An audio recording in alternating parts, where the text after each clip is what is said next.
AI can drive a car, design trendy clothes, give you emotional support, and it looks like it can also help us find answers to centuries-long mysteries. Researchers from Yamagata University Institute of Nazca and IBM Japan used a deep learning AI model to find new Nazca lines. Those are distinct white lines on a rusty red background that you can see from a plane while flying over the deserts of southern Peru. Scientists have tried to decipher the meaning of the Nazca lines ever since they were first discovered in the 1920s. There are straight lines, rectangles, triangles, and swirls. There are also some giant drawings. You can see a monkey, a whale, a condor, a hummingbird. The 4 recently discovered geoglyphs, which is the scientific word for those drawings, show a humanoid-like figure holding a club, a fish, a bird, and a pair of legs. What is the hidden symbolism of all that? And why did the Nazca people decide to draw a humanoid in the desert? And did they even know who humanoids were? Let's dig into history to find some answers. The representatives of the ancient Nazca culture created their famous lines more than 2,000 years ago. The geoglyphs have stood the test of time thanks to a dry climate and strong winds in the desert. Scientists found that to form the lines, the Nazca people scraped off the top layer of pebbles, revealing the contrasting soil beneath. The soil's color varies from reddish-brown to yellowish-gray. It makes it look like the lines are constantly changing appearance. It looks like the creators first made small-scale models and then enlarged them to create the full-scale designs we see today. In total, there are more than 800 straight lines, around 300 geometric figures, and 70 animals and plant designs. You can find the first mention of the lines in the 16th century Chronicle of Peru, where they were first described as trail markers in the desert. Since you can't really study the lines and their symbolism from the ground, those geoglyphs only became world famous only in the 1930s. It was the start of the era of commercial planes, so more and more people could witness the lines from their window seats and spread the word. During his research a decade later, Professor Paul Kosuk noticed that one of the lines aligned with the setting sun on the day after the winter solstice, which is the shortest day of the year. He supposed that the lines had some astronomical significance. German researcher Maria Reiche, who got the nickname the Lady of the Lines, supported the theory that the geoglyphs served as a calendar and some sort of astronomical purposes. She spent 40 years studying the lines and literally swept them inch by inch. She also moved into a small house close to the lines to protect them from unwanted visitors. And that's how the Nazca Lines mystery was solved. Just kidding. In the 1970s, American researchers began to question astronomical theory. In a region like Nazca, one of the driest places on Earth with only around 20 minutes of rain per year, water is a real treasure. So the straight lines and trapezoids could have something to do with it. They could have been an ancient version of Google Maps, pointing at locations for rituals that the local people organized to get some water and help their crops grow. The images of animals in the Andes region are also related to water. Spiders are thought to be a sign of rain. Hummingbirds symbolize fertility, and monkeys living in the Amazon mean an abundance of water. That could explain the choice of symbols in the desert, but there's no strong proof to support this theory. So the work on explaining the meaning of those mysterious geoglyphs is going on. In the 21st century, the Nazca Lines have become the research ground for archaeologists from Yamagata University. Masato Sakai, a professor of archaeology, together with others on the team, are using high-resolution aerial photography and drones to discover and catalog the lines. They found images of humans, camelids, birds, orca whales, cats, and snakes, most likely created between 100 before current era and 300 current era. Some of the images are around 10 to 20 feet long, and that's why they were pretty tricky to notice. The largest geoglyphs are 1,200 feet across, which is about the height of the Empire State Building. The researchers believe the Nazca Lines were a form of communication in the desert for their creators. The linear ones pointed the direction from valley to valley. The ones drawn on slopes seem to have been drawn along ancient pathways between settlements. Professor Sakai explains that discovering new lines is tricky. Some of them are so poorly preserved that it's hard to spot them in aerial photos. There are also irrigation systems and roads all across the Nazca region, and it complicates the task. And that's where AI comes in handy. The team showed it pictures of previously explored Nazca lines so it could learn what to look for. Then, AI went through tons of footage taken from planes and satellites and also laser data from previous surveys to identify the lines scientists hadn't found before. The system works 21 times faster than humans, and it made some curious discoveries. Scientists then traveled to the locations it chose to verify the findings. In 2019, AI helped to discover a humanoid-shaped character with a rectangular head who is holding a stick and wearing a headdress. It became a real puzzle for the scientists trying to understand the creature's role in ancient society. The little guy is neighbors with another famous geoglyph. It's a hermit, which is a subgroup of hummingbirds that lives in the forested regions of northern and eastern Peru. The largest of the recently found geoglyphs is a pair of legs. It's more than 250 feet across, about 4/5 as tall as Big Ben. Could be an homage to some ancient supermodel. The fish and the bird are around 4 times smaller. Why they are where they are is still a mystery. Listing new geoglyphs isn't the only way AI is helping scientists. It's doing a lot of good for astronomy. It analyzes vast amounts of astronomical data and uses its algorithms to identify patterns, classify celestial objects, and even predict new events. For example, AI models have been developed to detect and categorize galaxies, search for exoplanets, and identify rare cosmic phenomena. It also helped analyze data obtained by the Kepler mission to discover new Earth-sized planets circling other stars. AI is also transforming the field of chemistry. Machine learning algorithms can predict chemical reactions, discover new compounds, and optimize chemical processes. All of this helps scientists save a lot of time and resources in the labs. If you've ever written a thesis, you know that analyzing vast chunks of information can take forever. Now imagine you need to analyze the archives of the British Library's national newspaper. It's piles and piles of history. So, researchers are teaming up with the curators to develop special software that can analyze the vast amounts of data extracted from these collections. Computational linguists and historians will be able to delve deep into the past and get some insights into changes in society and culture. They'll focus on key periods and track how advancements in technology shaped various aspects of society. AI even helps in the conservation of seals. It's really expensive and challenging to monitor certain species of those cutie pies living in the sea ice zone. Using high-resolution satellites, researchers can now identify the seals in photos, which already helps. But manually counting seals across huge areas of ice is like putting together a jigsaw puzzle of a blue sky consisting of 1 million pieces. It takes a lot of patience, and different analysts come up with different results. Machine learning algorithms can be trained to recognize and distinguish seals in satellite imagery and count them automatically. Researchers can then use this accurate data to monitor seal populations over time and study their behavior and habitat more effectively. You hear the word Paris, and a picture of the Eiffel Tower comes straight into your mind, or croissants. Or maybe you imagine going on a romantic stroll in the city of love, or croissants. But not many know that right below the bustling city of Paris, there is a series of underground passages, the catacombs. They're home to the remains of more than 6 million people. Whoa! But it wasn't always like that. Paris used to be a vast swamp.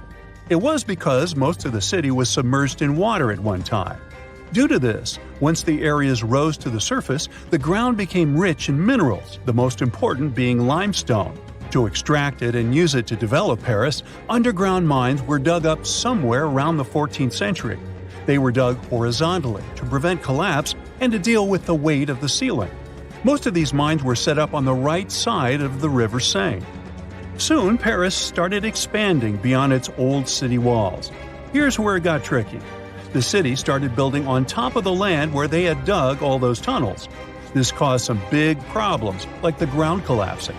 In 1774, one of the roads in the suburbs collapsed about 100 feet into the ground.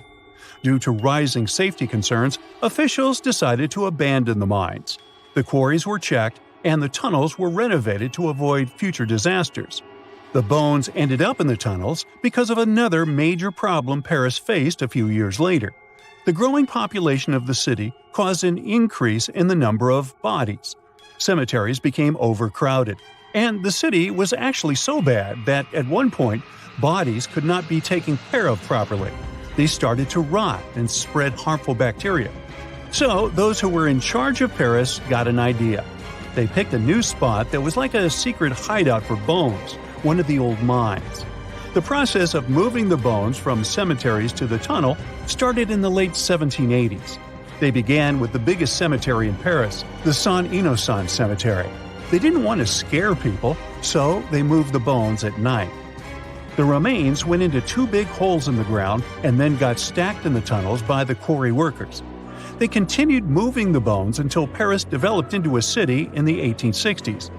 The official name given to the collection of mines turned cemetery was the Paris Municipal Ossuary. But this name never became popular, and the tunnels instead became known as the catacombs. While the bones were still being added to the collection, the officials saw fit to open the place for public viewing in the year 1809. Tourists had to make a prior appointment and sign a guest book. As time passed, famous people started visiting, including the future King Charles X, Austrian Emperor Francis I, and Napoleon III. Of course, the rules for visiting have been changing over time, but now the catacombs, also known as the Ossuary of Denfert-Rochereau, have become a famous tourist spot. Around 5 million people come to explore it every year. What drives them? Well, in addition to the creepy but rich history, the catacombs are also considered one of the most haunted places on Earth, and there are several unsolved mysteries surrounding them. Some years back, a camcorder was discovered in the catacombs with a bit of footage. ABC Family showed the video in their documentary. In the clip, you can see a man very deep inside the catacombs, exploring alone. The video is from his point of view, and he sees something strange. He runs away terrified and eventually drops his camera. What happened to this man is still unknown. He was never found or identified. There are also reports of people getting lost in the catacombs, the most famous being a doorkeeper who got lost in 1793. His body was found 11 years later near an exit. How he passed away remains a mystery. There are also some not-so-eerie but equally strange mysteries surrounding the catacombs. There are people who like exploring the tunnels on their own. They're known as cataphiles.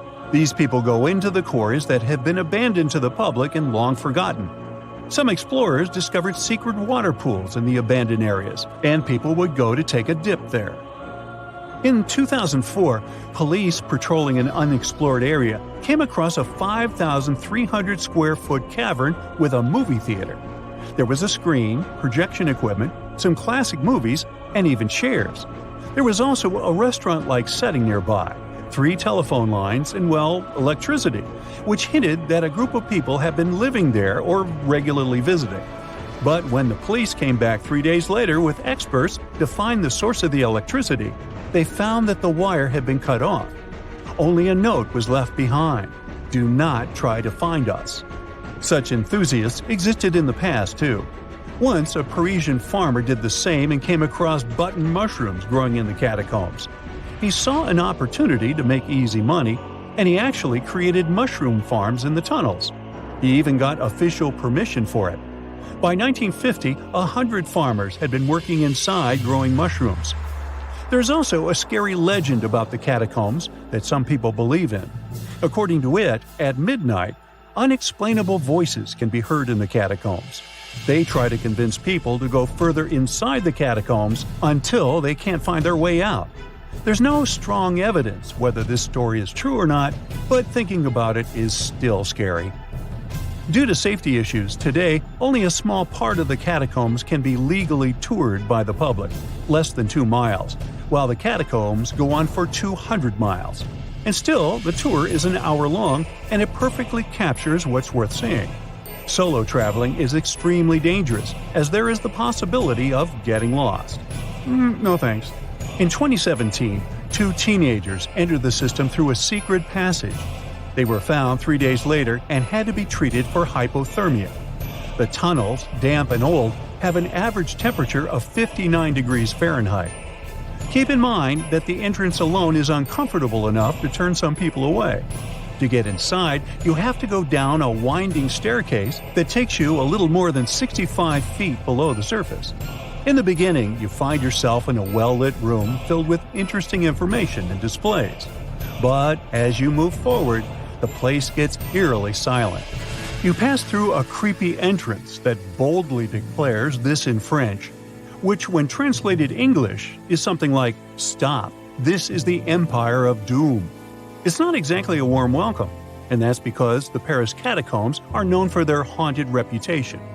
As you move deeper, the sounds of the world above fade away, and soon you are surrounded by the silence of the earth below. The bones themselves are placed strategically, almost in artistic patterns. This was the idea of a man who was once in charge of the place. He turned the bones into a kind of underground museum with cool structures like columns, plaques, altars, and even some weirdly shaped forms that some people consider art. Popular all year round, the catacombs become particularly loaded around Halloween. People organize special parties or events near the place too. But the most bizarre thing was offered by the catacombs themselves through Airbnb. The famous rental service allowed 2 guests to sleep in the catacombs. They were offered a bed for Halloween night and breakfast. Upon checking in, they were told tales and the history of the catacombs. This way, they went to bed fully aware of the fact that they were sleeping among the remains of 6 million people. Yes, it remains to be seen. Alright, so let's start our journey with one of the most famous and scary vanished villages.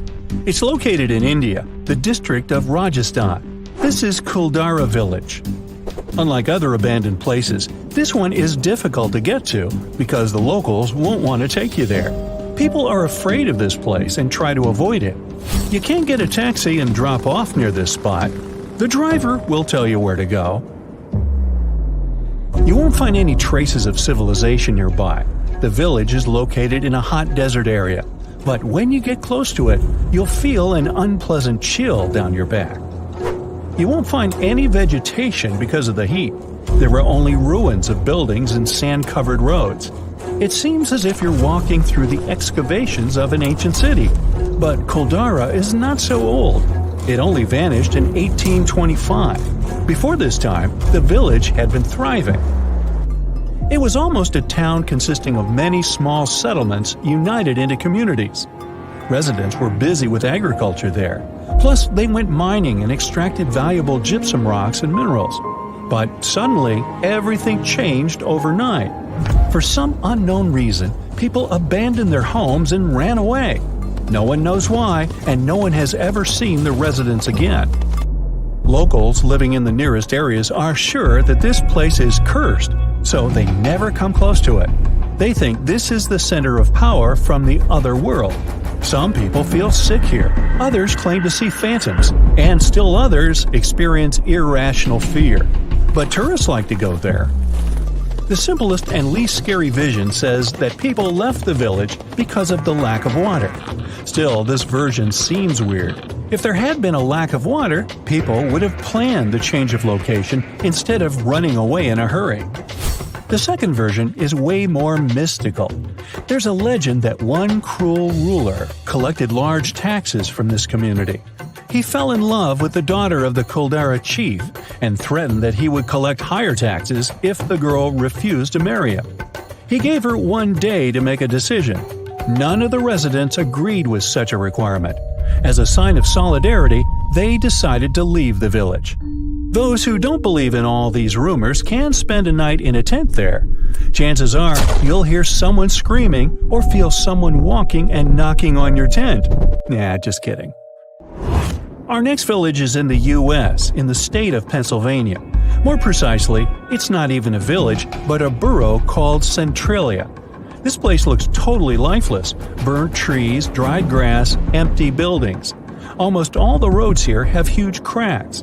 People sprinkle them with gravel to decrease the amount of thick smoke that's pouring from the ground all the time. This abandoned place has been burning for more than 50 years. No wonder this place reminds of something. The authors of the horror game Silent Hill got inspiration from this town. Centralia was a mining town with shops, cafes, libraries, and happy residents. People worked in the mines to get anthracite coal. They used one of the underground tunnels as a landfill for garbage. And then, in 1962, according to the popular version, they decided to get rid of garbage by burning it. The plan failed. As soon as the garbage caught fire, it spread throughout the mine. Then, all mining work in the town stopped because of the increased level of carbon dioxide. Residents didn't manage to extinguish the fire, and it started to spread underground throughout the whole city. Roads began to heat up. The soil became poisonous. Thick smoke slowly filled the streets. People were evacuated from this place. By 1992, Centralia was completely abandoned. The town looks ominous, and some people believe it's not just because of the fire. They believe not all people managed to evacuate, and their phantoms are still walking through the burning streets, waiting for someone to finally put an end to this eternal fire. Just imagine a prosperous, beautiful village where people do agriculture on fertile land and bake delicious bread. And then, bang! Everything disappears. There were only traces on the ground and a couple of bricks left from beautiful stone houses, mills, and chapels. Huge fertile fields became abandoned, and no one knows why. Well, welcome to the English village of Gainsthorpe in Lincolnshire, or rather what's left of it. From above, you'll see earthen ramparts on the grassy field, the outlines of roads, sunken hollows, and barely distinguishable contours of the walls of houses and barns. If you come here, you may not even notice the traces of the village. It's just an unusual green field. But in the 17th century, life was thriving here. Let's try to solve this mystery. The first mention of this place dates back to 1086. I wasn't around then. Since that time, it was prospering.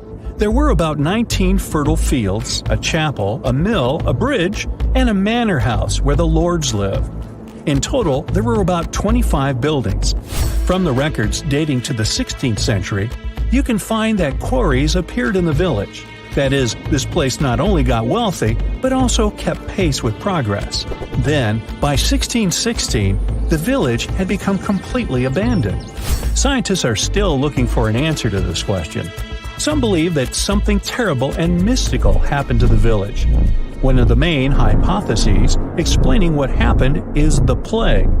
Another version is that Gainsthorpe still couldn't catch up with progress. In the 17th century, there was a transition from rural to urban life. Industrialization had begun. Many young people left their native villages to search for a better life. Some believe that groups of robbers and thieves settled in the village. They turned Gainsthorpe into their base and eventually plundered it all. The exact reason is still unknown, but the good news is that, theoretically, the village can be returned. Specialists can reconstruct the ruins and recreate agriculture. The hardest part, though, is to find funding. A similar fate befell the small village of Achill Island in Ireland. About 40 simple houses made of clay and straw were located along the valley washed by Keem Bay. And it was just a fantastic place to live. Coast, mountains, crystal clear water, and rich soil. The village was founded in 1838. Now, there are several mounds of ground and small pieces of walls left of it. Locals living in neighboring settlements don't remember this village. Or maybe they know something, but don't want to say anything to anybody. Only travel writers described it in their diaries as a place of serene beauty. Now, many towns nearby still exist, but why did this one disappear? An inexplicable phenomenon that sweeps entire villages off the face of the earth? An unknown, mystical, scary force? If there is nothing fantastic about this village's disappearance, then why don't people build any new houses here? Perhaps they're afraid of something. So, the local archaeological school students decided to find the answer to this question. They started excavating the village in search of clues. They found out that some kind of trouble happened to this place in the middle of the 19th century, but it's not known exactly what. At that time, a terrible period of famine came. Perhaps people simply left their homeland to find food elsewhere. Anyway, work on excavation continues, and the students intend to uncover the truth. In the 20th century, more and more villages became abandoned all over the world. The main reason is the relocation of residents. Young people don't want to live away from the modern world, but older adults can't leave their native place, so they stay there as the last residents, and then, several years later, when they have bought the farm, so to speak, villages get abandoned. Another problem is access to medicine. In some places, people have to drive tens and hundreds of miles to the nearest doctor. But many villages are still thriving. Some towns receive more funding and have developed agricultural businesses. Besides, not everyone likes city life. Often city administrations specifically distribute free land to people in rural areas so that they can build houses there. Picture a ghost town. Abandoned buildings covered in graffiti, rusting remains of cars, cracks in the roads. And now add to that a thick blanket of black smoke coming from under the ground. And the ground itself is hot to the touch. You're entering Centralia, Pennsylvania. Centralia used to be a lively place during the 1800s and up to the 1960s. Its rich coal mines attracted a lot of people to work and live there. But in 1962, one of those mines accidentally caught fire, which started to spread underground. Coal is a slowly burning fuel, so the citizens continued to live peacefully for almost another 2 decades, until the fire began to undermine the town. One of the worst accidents was when a giant sinkhole appeared out of nowhere in the backyard of a house in Centralia. Luckily, no one was hurt, but after that, people started leaving the place. In the following 30 years, almost everyone moved out, though not all. As of 2020, 5 people still live there. But other than that, Centralia is by all means a ghost town, and crumbling abandoned buildings and cracked roads are just a minor part of it. The most disturbing thing about this place is the smoke billowing from under the ground through cracks. The fires down below are still raging, heating up the surface and slowly destroying the remains of the town. In fact, this was what inspired the famous fictional town of Silent Hill. The blaze is estimated to last for another 250 years, and by that time, there will be nothing but scorched wasteland in the area. If you're afraid of bugs, then this place will probably be your worst nightmare. The Gomantong Caves in Malaysia could be one of the most picturesque places in the world, if not for their dwellers. First off, there are bats. Over 2 million of these animals live in the vast expanses of the caves. They're easily scared, but I guess you don't want that. Millions of winged horrors flying at you in a panic aren't to be taken lightly. Secondly, there are cockroaches. And while the number of bats is more or less determined, the roaches swarming the floors and walls of the caves are unaccountable. There are so many of them that you won't be able to make a single step without a dozen of these creepers crawling up your legs. And finally, if you manage not to scream from the cockroaches and wake up hordes of bats, you might be rewarded with other wonderful dwellers of the caves. Those include snakes, scorpions, and giant venomous centipedes. Charming. Still, the caves are open to the public, and there are lots of people who visit this place. Right in the middle of nowhere in the empty wastelands of the Karakum Desert in Central Asia, there's a great hole in the ground that burns forever. It's called the Darvaza Gas Crater, and it's an actual pit, broad and deep, that has been ablaze for over half a century now. The locals call it the gate to the underworld, and the view is indeed frightening. There is no way to extinguish the flames, and scientists believe the crater will keep burning for centuries on end.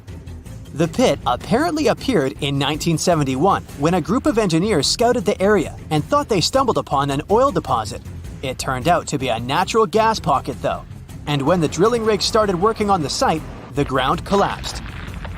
The engineers were afraid that the poisonous gas might put nearby towns in danger, so they thought it best to set it on fire and let it burn out in a few weeks. But as we can see, the blaze is still going strong. The crater has since become a popular tourist attraction, but despite that, it still poses some danger, so efforts are being made to finally extinguish the gates of the underworld. Imagine seeing an insanely venomous snake right next to your foot. Terrifying enough, huh? And now, multiply that experience by a couple thousand times, when no matter where you try to run, there are similar snakes all around. That's Snake Island for you, and the name couldn't describe it better. The island is located not far from the coast of Brazil and is home to thousands of golden lancehead vipers. About 11,000 years ago, the sea levels rose and separated the island from the mainland, and lots of lancehead vipers became trapped on it. Their mainland siblings are venomous as well, but not as much. The golden variety had to evolve to survive, and oh, they did. Since there's not so many land animals for the vipers to hunt, they adapted to hunting birds instead. And for their venom to be effective, it had to be instant. So, golden lanceheads developed a venom that is 5 times more potent than the regular variety. This helped the snakes thrive, and now there are 1 to 5 vipers per square meter of the island. It is considered so dangerous that Brazil banned all visitors, like someone would really want to go there. Lost in the woods at night, you suddenly stumble upon a human figure. Relieved, you touch their shoulder to ask for directions, but it's hard as stone and covered in moss. And then you look into the face of the person and your mouth opens in horror. It's anything but human. My advice would be not to wander around southeast Finland at night if you don't want a shocking experience, because it's here that a renowned Finnish sculptor made his eerie sculpture garden in his own backyard. The garden's main exhibition consists of 200 human figures in various yoga poses. But as you walk around, you may come across more sinister-looking works, such as cloaked figures with its arms stretched forward and deep black gaps for eyes. Adding to the creepiness are real human teeth in the mouths of some statues. The garden itself appeared because the sculptor was a recluse and didn't want to leave his home, and when asked to lend some of his sculptures to museums, he would say he needed to ask them if they wanted to. It seems they never did, though. Creepy statues are eerie enough, but how about creepy dolls? If you ever find yourself in Japan and want to give yourself some chills down the spine, make sure to visit Nagoro. It's a tiny village in the south of the country.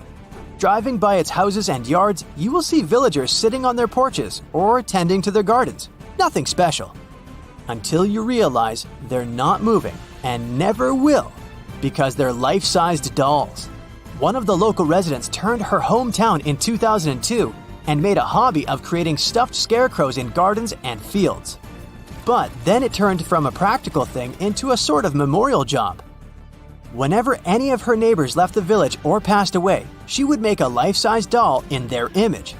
She made them as she remembered them best, so all her dolls are doing something normal people would. They're sitting, standing, lying on the ground, and there are even full classrooms of dolls in the local school. But probably the eeriest thing about this installation is that the human population of Nagoro is less than 30 people, and the scarecrows outnumber the living dwellers more than 10 to 1. There are over 350 dolls in the village now.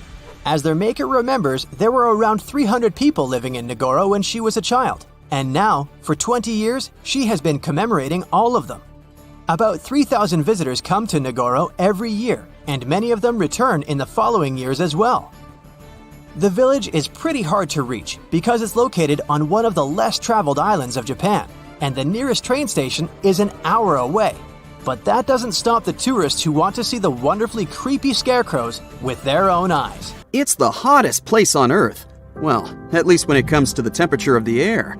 On the 10th of July, 1913, the temperature here reached a frightening and record-breaking 134.1 degrees Fahrenheit. No wonder people call it the Death Valley. It's also the lowest point in all of North America, located at 282 feet below sea level. When you come here for the first time, you may be tricked into thinking you're suddenly surrounded by ice.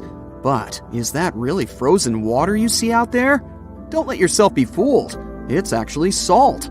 As rainwater combines with minerals, the outer layer of rocks surrounding the area gets dissolved. When the water evaporates, the only thing that's left is salt. If you're a fan of water, this isn't the best place for you, since rainfalls are rare in Death Valley. So rare that, on average, this area gets less than 2 inches of precipitation each year. This makes Death Valley the driest spot, not only in the USA, but in all of North America as well. In 1929 and 1953, this location did not get a single drop of rain for the whole year. This surreal landscape becomes even more striking once you see sand dunes. Sure, they only account for a small portion of Death Valley, but they're indeed some of the most memorable sights, with some of them rising over 680 feet. Should you ever get to the top of the sand dunes, you may be lucky enough to experience one of the strangest things in the desert: singing sand. But why does this happen? Is it actually the sand making that noise, or is something else to blame? The short answer is that we've yet to fully understand this phenomenon. One explanation could be that the sand that slides down the dunes produces this sound due to the friction between its grains. When you're listening to it, it resembles an airplane flying in the distance. This is one of the few places on Earth where the sand makes a noise so loud that you can actually hear it. Other places are the Namib Desert in Africa or the barking sands of Hawaii. If you think things can't possibly get any stranger in this surreal location, hear me out. Some of the rocks here seem to be moving on their own. Could it be because animals bump into them? I mean, the valley is home to the famous roadrunner. This little bird, which is less than 2 feet tall and has a weight of 1 pound, is one of the very few creatures living here. It's adapted its body temperature to survive the intense heat during the day. But the roadrunner may not be the culprit after all, since it's not nearly big enough to cause such consequences. Also, nothing seems to be pushing these rocks. The trail they leave behind is too prominent. Well, in that case, should we blame the winds? This explanation doesn't seem to fit either, since some of those rocks are so large that it's impossible for them to simply be blown away. I mean, they can weigh up to 700 pounds and still travel the distance of over 1,500 feet. In that case, maybe there's something in the composition of these rocks that helps them move whenever they want. Is there any special material that these rocks are made of? Scientists were just as disappointed as you are right now when they researched the theory. There's nothing unique about the composition of these rocks. They're just ordinary stones, mostly composed of dolomite and granite. They were previously a part of local cliffs and outcrops, and then just happened to fall off. Anyway, the rock movements have been intriguing researchers ever since their discovery back in the early 1900s. Even more curious is that, depending on the shape of the rocks, their trajectories seem to differ. While rocks with a rough-bottomed surface create straight tracks, smooth-bottomed ones appear to wander. Researchers have tried to figure out the multiple rock movements and how they form those trails in many different ways. For example, by observing the location with the help of video cameras. They also created a dedicated meteorological station on the site and even placed GPS tracking devices on some of these rocks. There's another question. Why do some of these rocks move together? Regardless of their shape and size, some of them appear to leave parallel tracks. It looks like they're just following the same direction, taking the same turns and curves while they move. I mean, these rocks don't just happen to be going to the same party, am I right? Only in 2014 did scientists manage to actually capture the movements of the rocks on tape. Until then, nobody had seen these rocks moving. People were just intrigued by the mystery of the marks left behind. With the help of time-lapse photography, which basically means taking photos of the same frame for some time and then playing them back like a movie, scientists finally discovered what was behind the movement of these rocks. So, did it really have anything to do with animals or the wind? Or was it some other mysterious force that was pushing the rocks across the empty landscape? Well, the answer isn't as simple as you'd imagine. It all comes down to a combination of rainfall, rapid changes in temperature, and a little bit of wind. To put it simply, when it rains in the valley, the place can sometimes freeze over, and the entire valley starts looking like a giant ice skating rink. Some of the rocks get stuck in the ice too. Once the temperature rises and the ice starts to melt, parts of that ice sheet begin to move slowly, dragging the rocks along. Hence the movement of the rocks and the traces they leave behind. Since the earth underneath the rocks becomes muddier due to the rain, it gets easier for the stones to move along with the ice sheet. Once the ice melts away, the water evaporates, leaving no indication of what actually happened. The traces left by the rocks solidify in the heat of the sun, making it look like the rocks have been moving on their own. What made it difficult for scientists to crack this mystery was the fact that the ice sheet that helps these rocks move is very, very thin.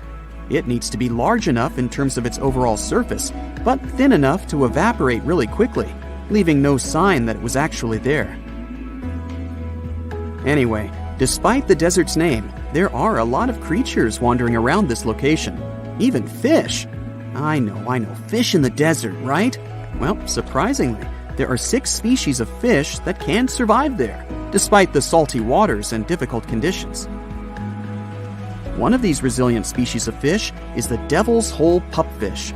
It only lives there, in the water whose temperature can rise up to a staggering 93 degrees Fahrenheit. Because of the temperature and oxygen concentration, no other species of fish can make it. But it's not just fish. There's actually quite a variety of wildlife in the desert. It's home to more than 50 species of mammals and even several types of reptiles. You'll find here such animals as coyotes, kit foxes, bobcats, and mountain lions. Among smaller species, you'll be able to spot rabbits, squirrels, bats, tortoises, rats, and mice.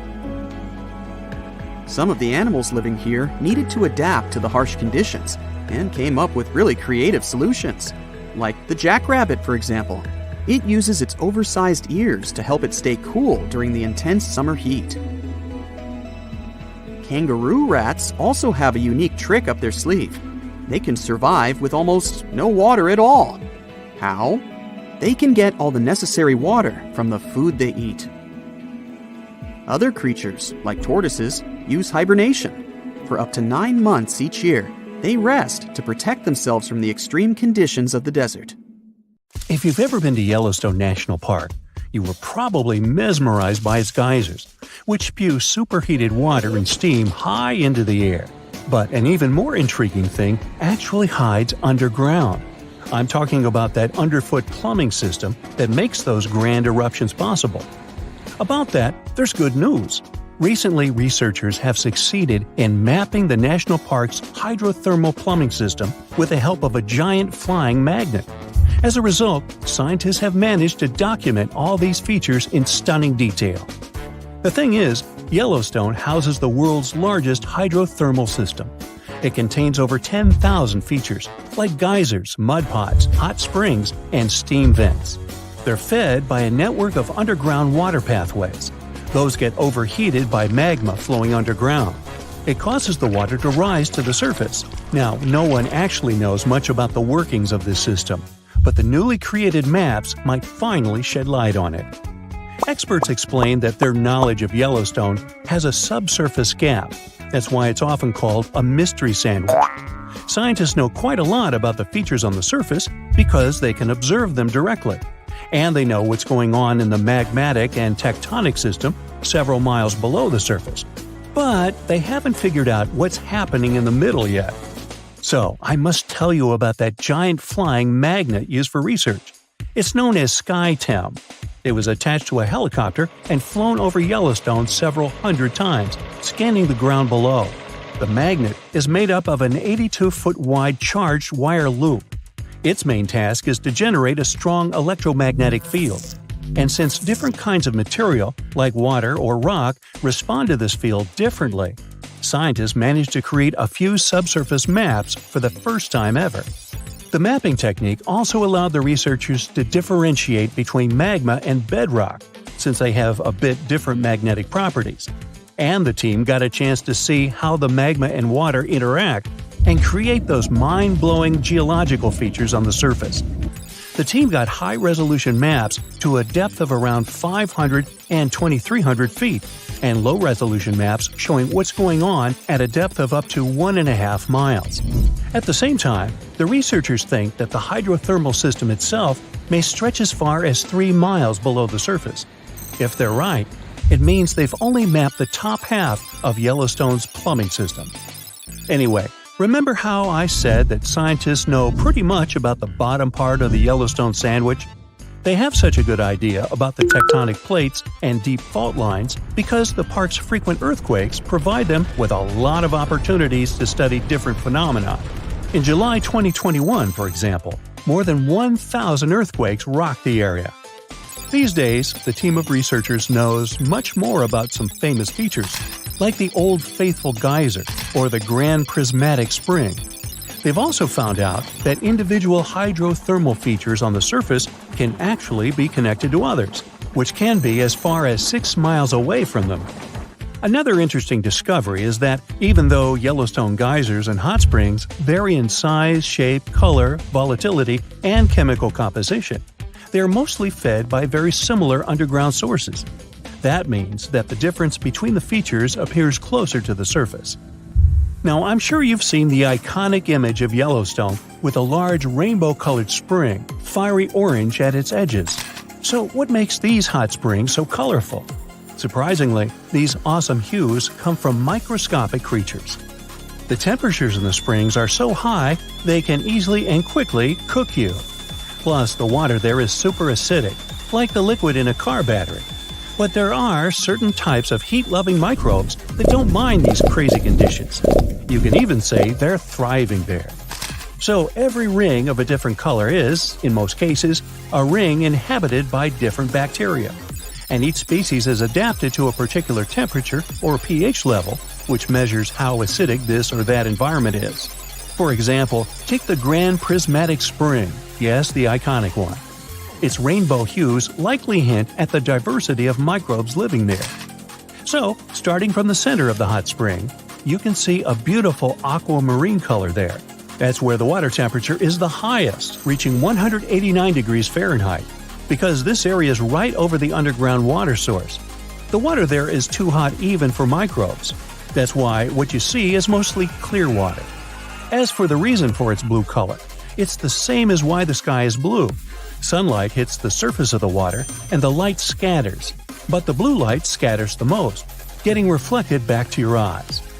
Now, the next ring of color is yellow, all thanks to certain cyanobacteria. The temperature in this yellow ring reaches 165 degrees Fahrenheit.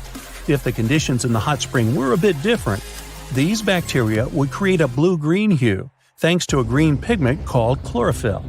But since the sunlight hitting the spring is too intense, the bacteria start producing another type of pigment. It's called carotenoids. And guess what? It acts as a sunscreen for the bacteria. And since this pigment is orange, the normally green bacteria get a yellowish hue. And finally, we've got that bright orange color closer to the edges of the prismatic spring. It's a bit cooler there, around 149 degrees Fahrenheit. In this part of the spring, you can find several types of bacteria. They all produce substances that give the spring this bright orange color. And finally, right at the edges of the spring, the temperature is cooler, around 131 degrees, and a greater variety of microbes can survive there. All of them combined give the edges of the spring that red-brown hue. But scientists believe that people and their activity may have influenced the colors of Yellowstone's hydrothermal features. For example, in the past, the temperatures in the Morning Glory Pool used to be much higher than they are today. That's why its color was a deep blue. But trash has started to accumulate in the pool, and some of it clogged the vent. This caused the temperatures to drop, which led to microbial growth. As a result, that pretty blue color turned into orange-yellow. As for Yellowstone's geysers, the most famous one is called Old Faithful. It got this name at the end of the 19th century because of how regular its eruptions were. This geyser is more active than the others, erupting about 20 times a day.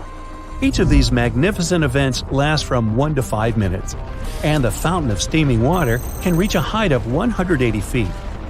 Now, while talking about Yellowstone National Park, We can't but mention Yellowstone supervolcano, right?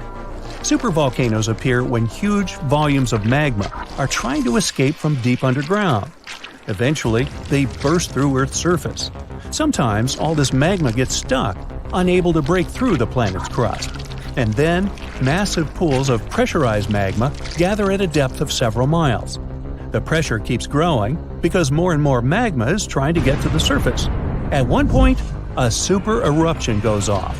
You don't necessarily want to be around for that.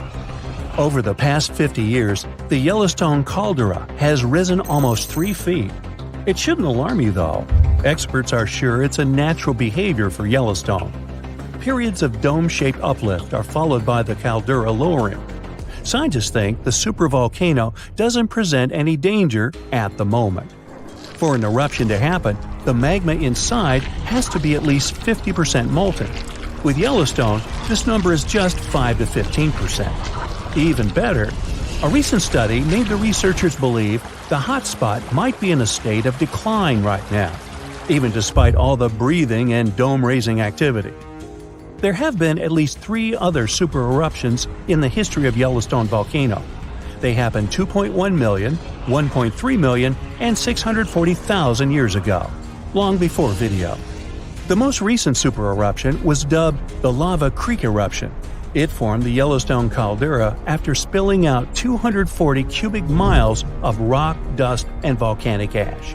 No thanks, I'll pass. Are you used to picking up hitchhikers on your long commute to work? You might want to hear about the hitchhiker road scam. This trick preys on unsuspecting drivers. The scam typically starts with a person posing as a hitchhiker who flags down a car on the side of the road. They may claim to be stranded or in need of a ride to a nearby town or city. In some cases, the hitchhiker may ask the driver to pull over at a specific location, such as a gas station or convenience store, where they will then disappear with the driver's money or other valuables. This scam can also be done in groups, where a bunch of people will flag down a car and ask for a ride, and once the car is on the move, they will threaten the driver and steal money, valuables, or even the car itself. It's important to be aware of this scam and to always be cautious when picking up hitchhikers. It's best to avoid giving money or other valuables to anyone who claims to need a ride, and to never pull over at a location that is not safe or familiar. Hitchhikers are not the only reason why you might get into trouble on the road. A slice of cheese isn't something you'd expect to find on your parked car, am I right? Well, it might indicate something quite dangerous. One woman told the story of such an experience online, thinking it was just a prank made by some neighborhood youngster. She decided to call a friend and ask for help with cleaning the car up. But once the 2 ladies started rubbing off the melted cheese from her windshield, they saw something strange nearby. She remembered seeing a white van arriving. In it were a bunch of men, suspiciously staring at them. She wasn't alone, so she decided it was safe enough to finish cleaning up the car, even though they didn't feel comfortable being stared at. It took them almost an hour to scrape off the cheese that had melted under the heat. She did wonder, though, if this wasn't a tactic to rob a person. That's because most people would be so focused on cleaning up the mess on their car, they'd be distracted from keeping an eye on the thing they left in the car, like bags, wallets, or even recent shopping items. Or worse, what if it was a kidnapping strategy? That sticky cheese would keep a person really concentrated on fixing the car, so they wouldn't be able to see suspicious people coming at them in due course. The key takeaway from this story: if you ever see a piece of cheese on your car, might as well leave it as it is, as long as it's not blocking your view and it doesn't really affect your driving. Your safest bet is to just clean it at home, or take it to the nearest car wash. They'll know the best way to clean up the vehicle without ruining the paint. Sure, the piece of cheese on a car scam might just be a coincidence, but some scams out there are more legitimate, with this next one being quite the unusual method when it comes to snatching away other people's cars. If you notice a t-shirt or a hoodie on your windshield, or even wrapped between your wiper blades, don't be so quick to take it away. Again, it can be placed there on purpose to distract you while your car gets taken away. Drive away as quickly as possible if you can, and get to a safe location that's well lit and filled with many people. There you can remove whatever object you have on the car without any risks. Some people have even found money under their wiper blades. It's easy to imagine that those who left it there probably had the same intention in mind. There are methods to help when it comes to decreasing your odds of getting your car snatched away. Keep your tires turned to the curb whenever you park it. If your car wheels are in that position, thieves are less likely to be able to move around with the vehicle. They'll see that your car requires more time and energy to be moved, so it'll become less of a target. Sadly, scams on the road are quite common, and one of the most widespread types is the infamous tow truck scam. This scam involves leaving oil, metal nails, or glass shards on the road and waiting for drivers to fall into the trap.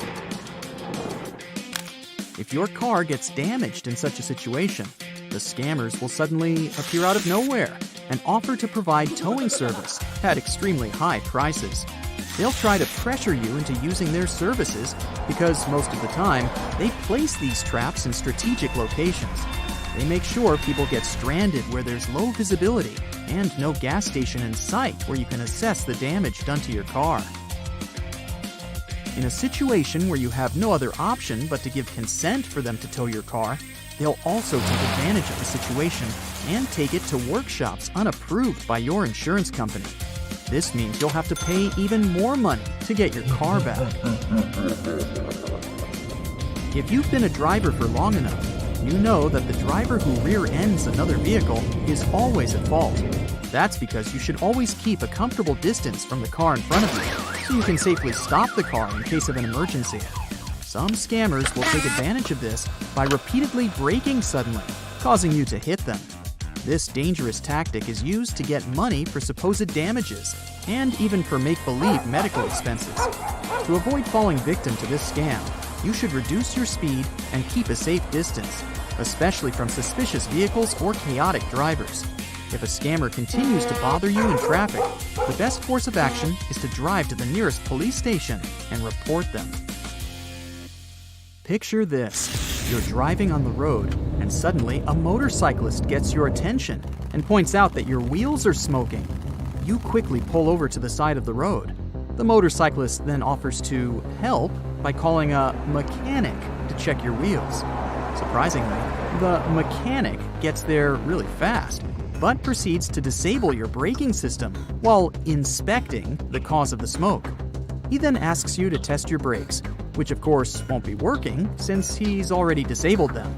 Pretending to be helpful, he offers to fix your brakes for you, but will charge an enormous price for it. Moral of the story, stick to your trusted mechanic or towing company. You never know who you'll find on the road.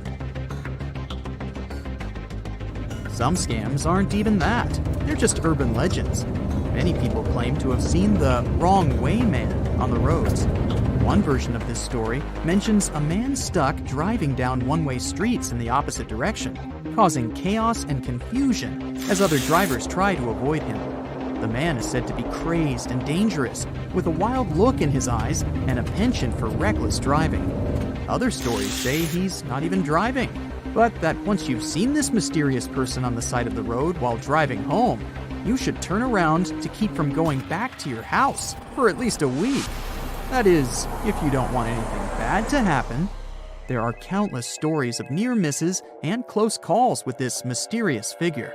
Some even say that they've been hit by the man and that they suffered serious injuries as a result. Despite the many sightings and stories, there's no concrete evidence to suggest that the wrong way man actually exists. Many experts believe that the legend is simply a cautionary tale, meant to remind people to be aware of their surroundings and to drive safely. However, the legend persists and continues to be passed down through generations, making it one of the most enduring urban myths of all time.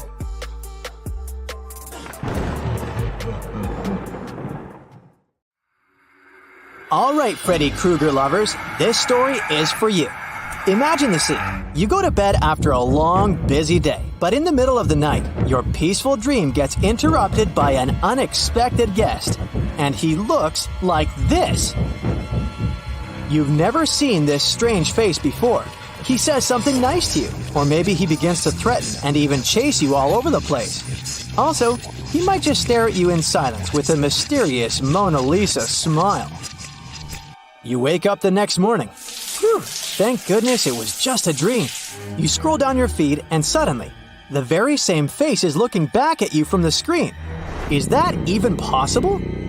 Well, yes and no. This man is an urban legend that has haunted many people's dreams in recent decades. According to the story, he first started appearing in dreams in the 1980s, and the first sketch of his face was created in a New York mental clinic in the winter of 2006. One patient of a well-known psychiatrist drew a portrait that eventually went viral. According to her, this man has been repeatedly appearing in her dreams, although she's never seen him in the waking world. And unlike Freddy, he acted pretty friendly and even offered her some advice on her private life. Soon after that, another patient noticed the portrait on the doctor's desk. He recognized that face and claimed to be dreaming of him regularly too. The second patient has never seen this man beyond the dream world either. The psychiatrist found this case curious and showed the portrait to some of his colleagues. Multiple patients also recognized this face and said they'd been seeing this man frequently in their own dreams. And from that time until today, thousands of alleged witnesses all over the globe reported the very same story in plenty of variations. A website creator from Italy, Andrea Natella, told the media that he first dreamt of this man in the winter of 2008. In his dream, he received a very specific message from this man who told him to create a website dedicated to solving the mystery of his appearance. According to Natella, he decided to follow this instruction and made an online platform aimed at collecting stories shared by dreamers all over the world. The website gained a lot of attention and soon became a viral sensation. Some people posted funny and cute stories. For example, this man appeared in a dream as a father figure, giving wise fortune cookie advice. Or as a romantic partner with gifts and flowers, taking the dreamer on a fancy date. One of the witnesses claimed to have dreamt about this man being a school teacher from Brazil with 6 fingers on his right hand. But others reported experiencing some creepy nightmares that made them wake up shaking and sweating. There's little information about the voice of this mysterious guy, perhaps because it's typically harder for the human brain to remember sounds from dreams compared to pictures. However, there are some common trends in this man's message, such as telling dreamers to go north. Of course, thousands of people tried to find an actual living human that looks exactly like this man. They sent Natella many letters with different guesses, from ordinary people from the block to celebrities. Some suggested movie characters like the man from Another Place from Twin Peaks. English composer Andrew Lloyd Webber also joined the list, and even an Indian guru named Arudkanan Aya. But despite the variety of wild guesses and funny memes, the original This Man was never found. Over the years, many brave minds tried to crack this mystery, which was getting more and more viral, and multiple theories popped up. Let's take a look at some of them. Remember the iconic dream surfer played by Leonardo DiCaprio? Well, the first theory is kinda similar to the famous movie plot. It suggests that this man is a real person who can enter people's dreams using some secret psychological skills. Unfortunately, this theory has the lowest scientific credibility, which isn't surprising. Unmasking is the last thing that dream surfers need, right? While some believed that this man is a superhero who shows his actual life face, others thought he looked completely different in the waking world. Meanwhile, more pessimistic individuals suspected a global brainwashing experiment going on behind those innocent, fluffy eyebrows. But since the dream space is one of the most poorly explored territories, it's pretty hard to get solid evidence to support any of these ideas.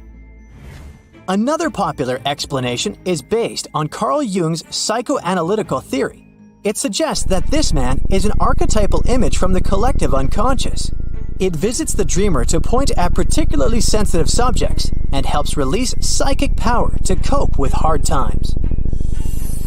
Some take mysticism to the next level and associate this man with the universal consciousness.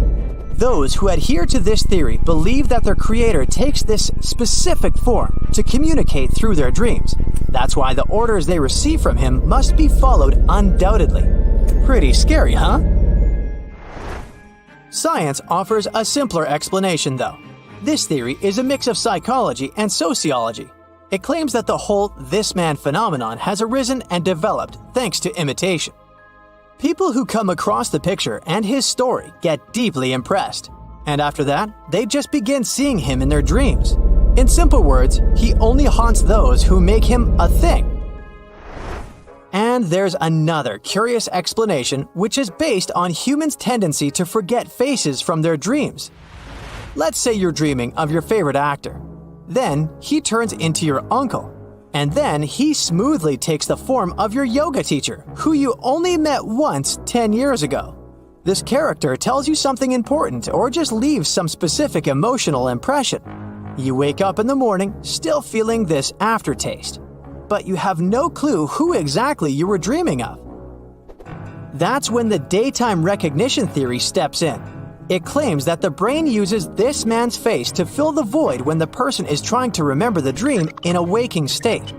It chooses this particular face just because the dreamer remembers it more vividly. Okay, but this explanation only works for those who dreamt of this man after seeing his portrait. But what about those who didn't? Can the human brain actually create any new faces in dreams? According to science, the answer is no. Every individual you dream of has been someone you have either known or merely came across.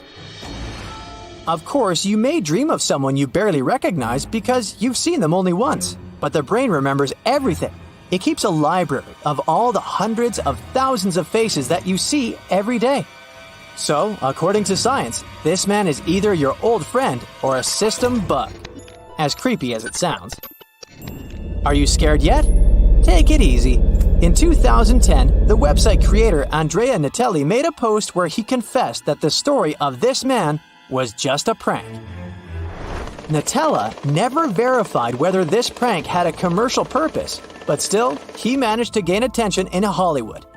A production company named Ghost House Pictures purchased this man's website domain, and in 2010, they announced plans to make a horror movie based on this epic viral trend. Their press release promised a story about a common man who discovers that people he has never met are seeing him in their dreams. And now he's on a mission to find out why he's the source of nightmares happening all over the globe. However, no further statements about the movie have ever since been made. Is it because of business calculations or this man's curse? I guess we'll never know. Prank or not, people to this day keep on sharing fresh stories about this man visiting them in their dreams. There are more urban legends about haunted dreams than you don't want to Google before bedtime. But for now, have a good night, my curious friends. It's a beautiful day. A family's having a picnic on a creek in Santa Fe, New Mexico. Everything seems normal. But suddenly, they spot a thin woman in an old-fashioned gown floating over the water towards a hill. The picnic instantly turns into a horror movie. The lady vanishes just to reappear a moment later much closer. Before the family manages to react or say hi, she disappears again. This story happened in the 1930s and was later told by the family's son, Patricio Lujan. The mysterious lady left no footprints, and the family was sure they'd met a local celebrity. The Weeping Woman, or La Llorona, is one of the major spooky figures in Mexican folklore. Although no one knows exactly when or where the tale originated, it's been part of the culture since the conquistadors' days. La Llorona is a wailing phantom, usually depicted as a tall, pretty woman in a white gown with long black hair. But those who claim to see her warn that her beauty is deceiving. She can attack people and even drag them into the water. The details of the legend vary, but here's the most common narrative. There once lived a Mexican woman, Maria, who was very beautiful. One day a man of a higher social status visited her village, fell in love, and they got married. The couple lived peacefully, isolated from the husband's high-class roots, and they had several children. But unlike Cinderella, Maria didn't live happily ever after. Her husband got bored and began to disappear for extended periods of time. Some versions say he abandoned Maria to marry a woman of higher status. Others say he was drinking and womanizing. Some speculate that he wanted to separate Maria and her children to integrate them into his aristocratic world, where their mother would never fit into. In any case, she failed to cope with his betrayal. Driven by rage, she went to the river and did something, well, unsportsmanlike, which left her husband a childless widower. So, there you have it. A regular woman turned into a monstrous phantom, La Llorona. According to the legend, she can't rest in peace because she's cursed to spend eternity wandering around rivers and lakes in search of forgiveness. Some say she may kidnap other children, confusing them with hers. But according to other versions, this phantom prefers to haunt unfaithful husbands and bad mothers. It's no wonder that parents use this legend to scare kids and blackmail them into obedience. But hey, there's more to this story than meets the eye. Let's take a look at the historical context in which La Llorona emerged. In the 16th century, Mexico was facing disputes with the Spanish conquistadors. Meanwhile, the outlanders' leader, Hernán Cortés, had a relationship with the local woman known as La Malinche. As part of the peace agreement, 20 indigenous women, including La Malinche, were doomed to serve Cortés and his European fellows. Born to a noble family, La Malinche had some useful skills and a diplomatic approach. First, she became Cortés's personal translator, and then his mistress and mother of his son. La Malinche didn't get her happily ever after either. Cortés abandoned her to marry a Spanish lady. As for their son, he was recognized as legitimate, separated from his mother, and sent to Spain for education. The majority of historians agree that La Malinche played a crucial role in the country's transformation. Some call her a traitor, others believe she couldn't have acted differently in those circumstances. In any case, the similarities between the legend of La Llorona and La Malinche are obvious. Both were neglected by a wealthy outlander who wanted to take their children away. And both stories can be seen as an embodiment of misunderstanding between indigenous people and incoming Europeans. So the reason La Llorona is such an iconic figure lies in the cultural climate. Her myth tells us what La Malinche might have done had she allowed anger to get the best of her. Some believe that La Llorona is challenging traditional patriarchy, while others see her as a sad symbol of despair. But for those who claim to meet her in real life, this wailing phantom is more than just a spooky myth. At first, people reported seeing and hearing La Llorona crying near the bodies of water in Mexico, and eventually, her presence spread to nearby territories, including the United States. Over the years, the legend flourished with further details and locations, such as villages, roads, and even railway stations.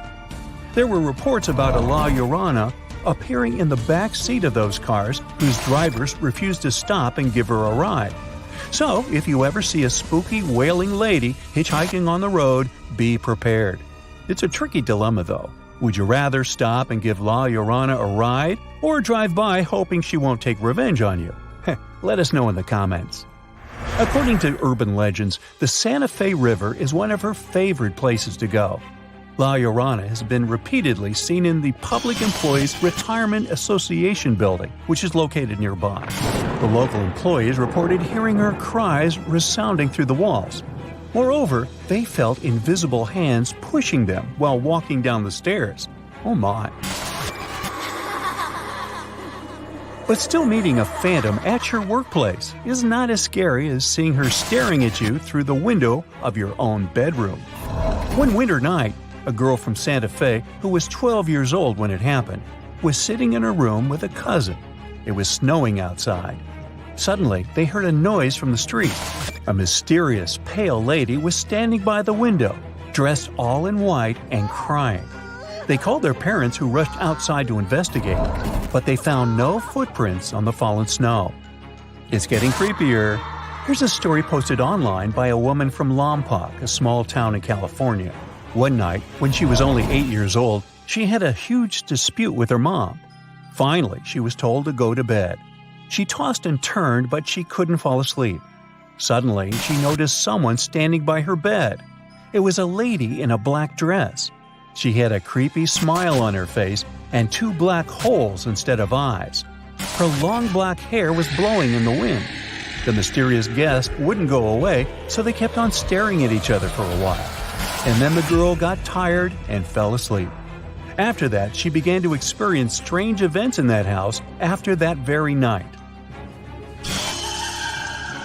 It's no wonder that this wailing entity has inspired so many plays, TV shows, and movies over the years. The earliest written reference dates to the late 19th century. Mexican poet Manuel Carpio wrote a sonnet, La Llorona. However, his poem is about a phantom of a woman whose life was taken by her husband. One of her latest appearances on the screen was in 2018. She was portrayed as a main villain in the movie The Curse of La Llorona. Also, this phantom has a huge impact on music. You must have heard about the Mexican folk song titled La Llorona. It's been out there for so long that nobody knows its exact origin. It was first recorded in 1949 by a famous composer and songwriter, Andres Gines Rosa, and has since been performed and covered by numerous musicians all over the globe. In 2017, the song popped out in a Disney film, Coco. If you're in love with the spooky and bright features of Mexican folklore, then you should check out this cartoon. It's the story of a young Mexican guitar player who's taking a trip around the fancy afterlife world to investigate his family's history. And remember, if you ever find yourself in the middle of a forest alone at night and hearing a weeping lady, don't rush to run away. Chances are, you'll have the most genuine talk about the ugly side of patriarchy and make a new friend. In the meantime, stay safe and don't forget to subscribe. On a rainy evening in a dark, dense forest, you hear the crunch of branches. Your heart starts beating faster. You're afraid to look in the direction of the sound, but you're still slowly turning your head. A feeling of horror freezes you. You can't escape, and you're sure that some animal is looking at you now. By this point, it stopped raining. An ominous silence has fallen over the forest. The clouds disperse, and the dim light from the full moon illuminates the trees, among which you notice a human silhouette. He's tall and is hiding in the shadows. He isn't moving, waiting for your next actions. 2 glowing red eyes light up his dark face. Terrified, you point the flashlight beam at the monster. The scary creature opens its wide wings and flies away into the night. You've just seen the Mothman, one of America's most famous monsters. This is an urban legend, but the monster really exists and doesn't exist at the same time. It all started in West Virginia, in the small town of Point Pleasant in the early 20th century. It was an industrial place with factories producing harmful toxic substances.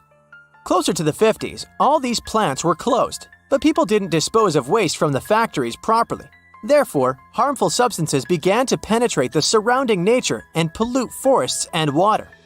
These events became a prologue to the appearance of the Mothman. For the first time, city residents heard about the monster in the 60s. 4 young people were driving past the dark forest and stopped by a local power plant. There, they saw a big man with red eyes and wide wings, like those of a moth. The teenagers were terrified and immediately drove away from that place. They came to the local sheriff and told him everything that had happened. The police quickly examined the forest and the area near the station, searching for the monster, but found nothing. Meanwhile, a local newspaper wrote an article about it. Soon, other people also began to report that they had seen a mysterious creature. Some thought the Mothman was a human or an animal that mutated after getting poisoned by toxic substances. These rumors were nothing but fairy tales from sci-fi movies. So, people started ignoring these stories after a while. Then, after the monster's first appearance, a catastrophe happened in the city. The Silver Bridge, the main road to Point Pleasant, couldn't withstand the traffic before the winter holidays. The bridge collapsed under the heavy weight and many cars fell down. The tragedy brought a lot of grief to the town, and people were trying to figure out how could this happen. Some suggested that the crash could be related to the Mothman. No, he didn't destroy the bridge, but people said they had seen this creature many times before the tragedy. It looked like the Mothman was a harbinger of trouble. Further investigation revealed that the road collapsed because of poor bridge maintenance. But this version faded amid the rumors about the Mothman. After the crash, reports about the Mothman stopped. People no longer saw the monster and forgot about it. But then, in the 70s, author John Keel wrote a book about the mysterious monster from Point Pleasant. He liked discussing stories about extraterrestrial civilizations and other urban legends, so he couldn't miss the case of the Mothman. He wrote about how the unknown beast could be an unconscious premonition of Point Pleasant's inhabitants of the tragedy on the bridge. The book became popular all over the US. John Keel made the Mothman a superstar. Hollywood created a movie based on the book, and the small town became the center of attraction for thousands of tourists. The Mothman has become as popular as the Loch Ness Monster and Bigfoot. People organize an annual festival in honor of this character. If earlier the beast was a harbinger of disaster, now it's become the cause of the economic growth of Point Pleasant. Tourists come to get in touch with the legend and spend a lot of money. Locals open cafes and hotels, organize tours, and make souvenirs. One sculptor even installed a sinister monster statue. The Mothman has evolved from local myth to a brand. In this case, it turns out that even though he doesn't exist, it's not entirely true. Many messages about the Mothman appear all over the world. It's said that people see him shortly before major disasters, but of course, it's yet to be proven. One guy did research and found out that all the books and materials about the Mothman were written by fans of myths and urban legends, and that there was not a single scientific proof or observation that the monster really existed. Now, remember the events associated with the Mothman? The collapse of the bridge? The release of toxic substances and other tragedies? The flying creature with red eyes has become the embodiment of mass hysteria. When many people are under stress or grief, they may experience the same unconscious reaction. In such a depressed state, people really begin to believe and see things that don't exist. A similar feeling appears during a strike or other mass events. You may disagree with the majority opinion, but when you find yourself in a crowd that demands something, you seem to be infected by their mood. This is quite a typical thing for our mentality. When you're experiencing grief along with hundreds and thousands of people around, your brain becomes sensitive to any information. You may see a large heron or an owl in this state and mistake it for the Mothman. And other people will unknowingly support you and believe in the monster. There have been many cases of mass hysteria in the world. One of the most striking ones happened in France in the 16th century when the inhabitants of Strasbourg began to dance for several weeks. This event is called the Dancing Plague. At first, one woman started dancing in the city's central square. A week later, other locals joined her, infected with her bout of sinister fun. According to one version, the mass dancing hysteria began against a backdrop of hunger and diseases that Europe was experiencing at that time. People were under constant stress, and their minds decided to relieve stress in an unusual way. Another version says that people were poisoned by some fungus that grew on wheat grains. The fungus somehow affected people's psyche and made them dance. But let's get back to our monster. In addition to the stress associated with the collapse of the bridge and the release of toxic waste in the forest, people could have been impressed by herons and owls.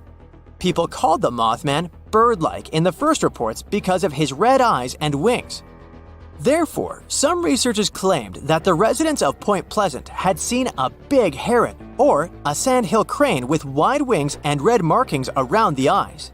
The sandhill crane doesn't live in West Virginia, but it can fly over this territory and even make a stop there to have a snack. Also, people could have seen a giant owl sitting in a tree. The eyes of these animals can glow red at night. People reported seeing about 28 cranes from 2017 to 2019. Imagine living in a city where shops, streets, and monuments remind you of the Mothman. People have been talking about him for years, believing in him. And then you see a giant heron in the forest. Surely the first thing you'll think about is the Mothman. So people may be telling the truth when they say they've seen him, or at least they might believe they're telling the truth. In any case, the Mothman is neither a product of an extraterrestrial civilization, nor a radioactive mutant animal. People created this creature with their minds and faith. Such things always attract people because they give us the feeling that we know something that most people don't, something mysterious. Additionally, the Mothman brings a lot of money to the residents of Point Pleasant, and it's much more profitable for them to support the rumors about the monster than to prove that it doesn't exist. We've all heard of the Sahara. Sure you have. It's the largest hot desert on the planet. A sea of sand covering an area larger than the contiguous United States. But have you ever wondered what lies beneath the sand dunes? To answer this question, we must travel deep into the past of our blue planet. Up until some 6,000 years ago, the Sahara was grassland. Humans were around at this time, not me, spreading agriculture around the planet. In the north of Africa, the color green dominated. Plenty of rainfall meant that there were lakes, rivers, pastures, and even forests. A completely different image of the Sahara from the barren landscape of today. But then the climate started to shift. The region became parched, and the vegetation started disappearing. The wind did the rest. It took away the fine sediment after there were no plant roots to hold the ground together. Give it a couple thousands of years, and you get a familiar image of the Sahara. Sand and rocks stretching as far as the eye can see. But when it comes to volume, only a quarter of the Sahara is actually sand. The yellow sands of the Sahara are just one part of the story.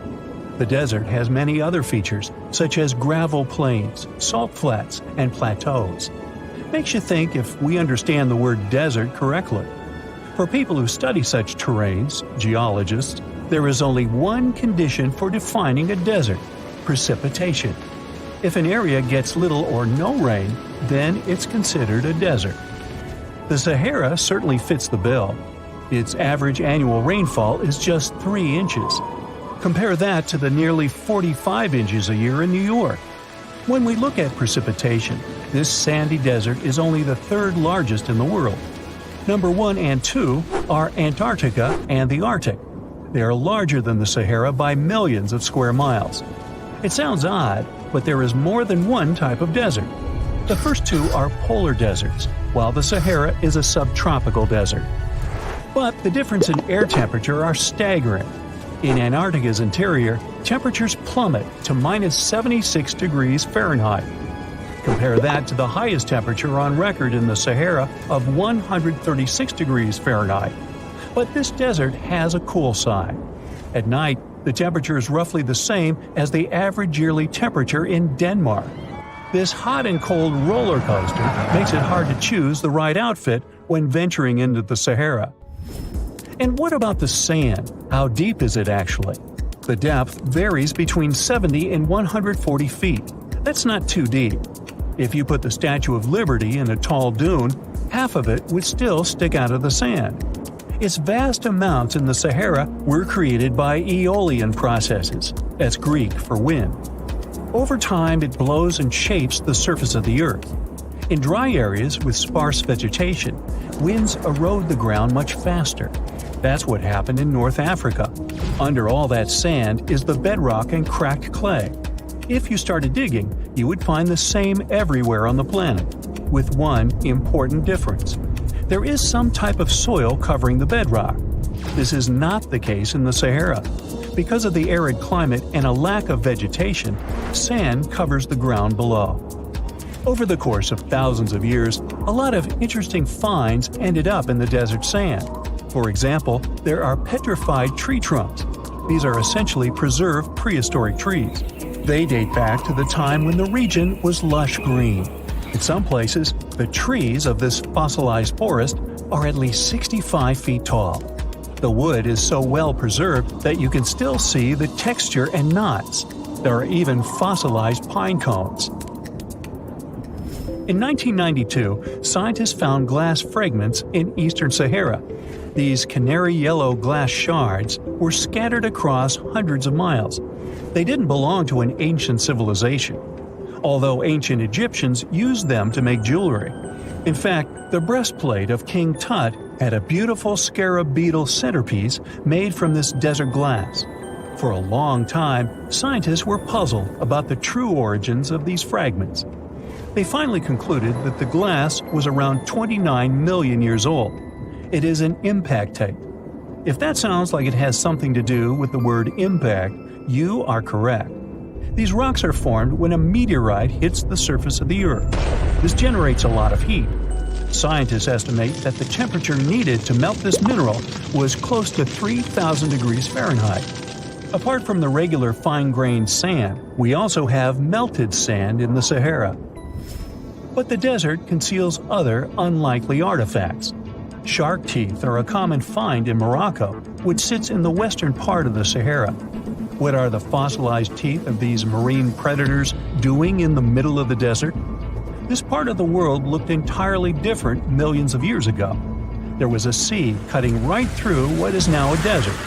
The Trans-Saharan Seaway ran the length of present-day Algeria and Mali.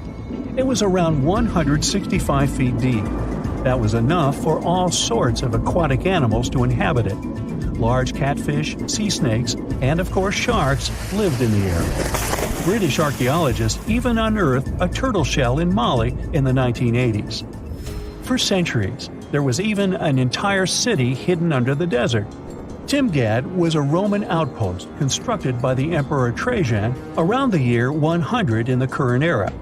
For various reasons, its residents abandoned it around the year 700. The sands of the Sahara soon engulfed the city. It had remained hidden for nearly 1,000 years. Then, in the 1700s, a Scottish explorer started digging out the city. His team first uncovered a sandstone triumphal arch 40 feet high, similar to the ones we can see in Rome and Paris today.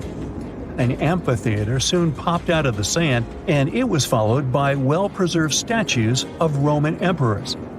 The Scotsman's find was so impressive that no one believed him at first. It took 2 more centuries for archaeologists to fully excavate the city during the 1950s. The site covers a surface as large as 10 polo fields. The ruins reveal the full mastery of Roman city planning. All the streets meet at a right angle in what is known as an orthogonal grid. You can find the same layout in modern cities such as New York.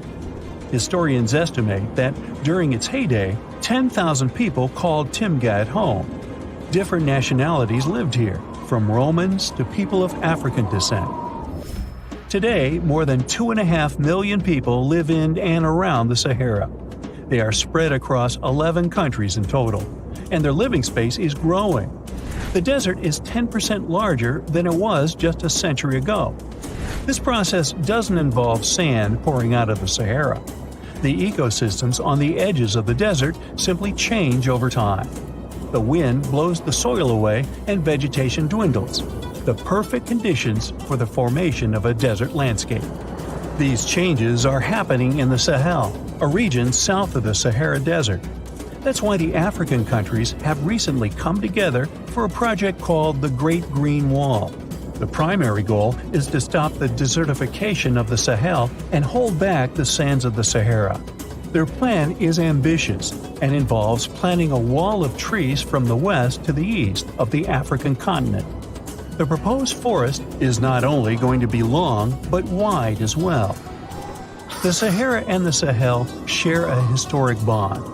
Since antiquity, camel caravans have been making the journey from Africa's Mediterranean coast in the north to the savannas in the south. The golden age of this trade kicked off in the 9th century. The perilous journey took several months to complete. The route was 2.5 times longer than the length of the Grand Canyon. Explorers still find evidence of these ancient caravans hidden away under the sands of the Sahara. you plan to spend your summer vacation in Africa. The final destination is the Sahara Desert. It's located in northern Africa, stretching from the Atlantic Ocean to the Red Sea. You're excited to ride camels and learn about the region's rich cultures. You hop on an extensively long flight, and finally, you are here. You find yourself in the world's biggest hot desert. Can you believe it's 3 million square miles? You're ready for your first adventure after drinking liters of ice-cold water. The guide gives you a choice. You can spend 2 weeks visiting a collection of oases, or you can help them solve an ongoing local mystery. Deep into the desert, near this Algerian town, lies a mystery begging to be solved. A collection of huge, spotted circles in the sand. There are dozens of them, stretching for miles in a straight line. The circles were first identified via Google Earth images several years ago. People have debated them for years, but no one seems to know the answer. The strange thing is that they are so many miles away from any towns, roads, or human activity. The quickest way to discover the truth behind the circles is asking questions. You grab your notebook and set out to talk to locals. Everyone is helpful in this scenario: geographers, anthropologists, elders, and historians. The first person you talk to is a map expert. You need to understand if those circles were authentic or a satellite glitch. You end up interviewing the people who take Google Earth satellite pictures. The circles are really there. They appear in multiple pictures from many years. Then, let's understand why they are there in the first place. After 2 days of interviews, you have your first lead. The circles could be the result of oil activity. Experts explained why this would make sense. Algeria is a rich area for natural resources, so this would be a sensible guess. Usually, to find out if there is anything worth extracting, companies would undertake seismic surveys. Seismic surveys are a way of analyzing the Earth's surface by sending shock waves into the ground. Depending on how these waves bounce back, you'll know what is located there. A special vehicle could have marked the soil that way. So, did we unravel the mystery? Not quite so. As you know, the Sahara Desert is one of the driest areas on the planet. The average high temperatures in summer are over 104 degrees Fahrenheit. To survive there, people need to find ways of accessing water. So, these circles could be a kind of ruin or leftovers from ancient water wells. Again, I'd say this is a sensible guess. Ready for some fact-checking? Some anthropologists agree that these circles could be ancient fogueras. Foguera is the name of a 2,500-year-old style of irrigation system, usually found in northern Africa. It is also known as a qanat in other places in northern Africa. Locals would dig a deep well at an elevated point, deep enough to tap into underground water. They would then dig parallel shafts at regular distances. Then they would dig an underground channel that connected the city to the well. Solely with the help of gravity, water would run from the well to the city. This traditional technology provided water for crops, livestock, and humans. Now, let's say these wells made human-made oases possible.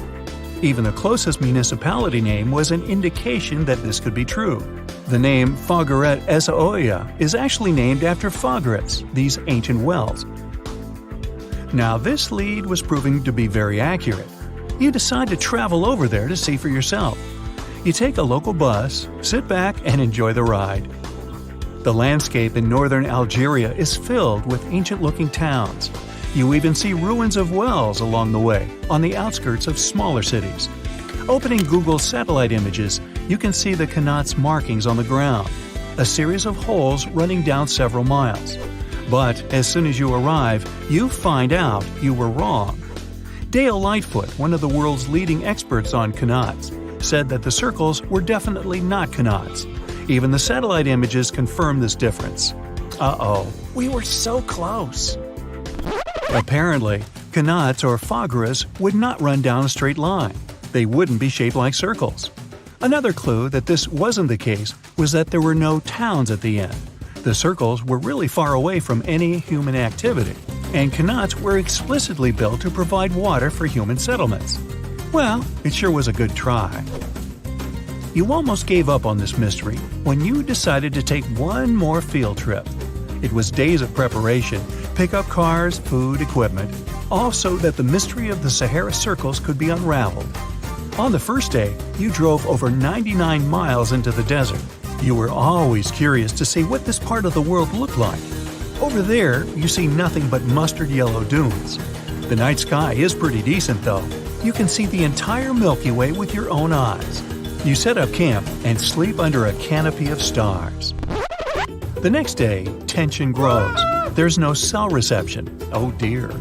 But thankfully, you added the coordinates of the circles to your Google map. And surprise, the offline mode works out there.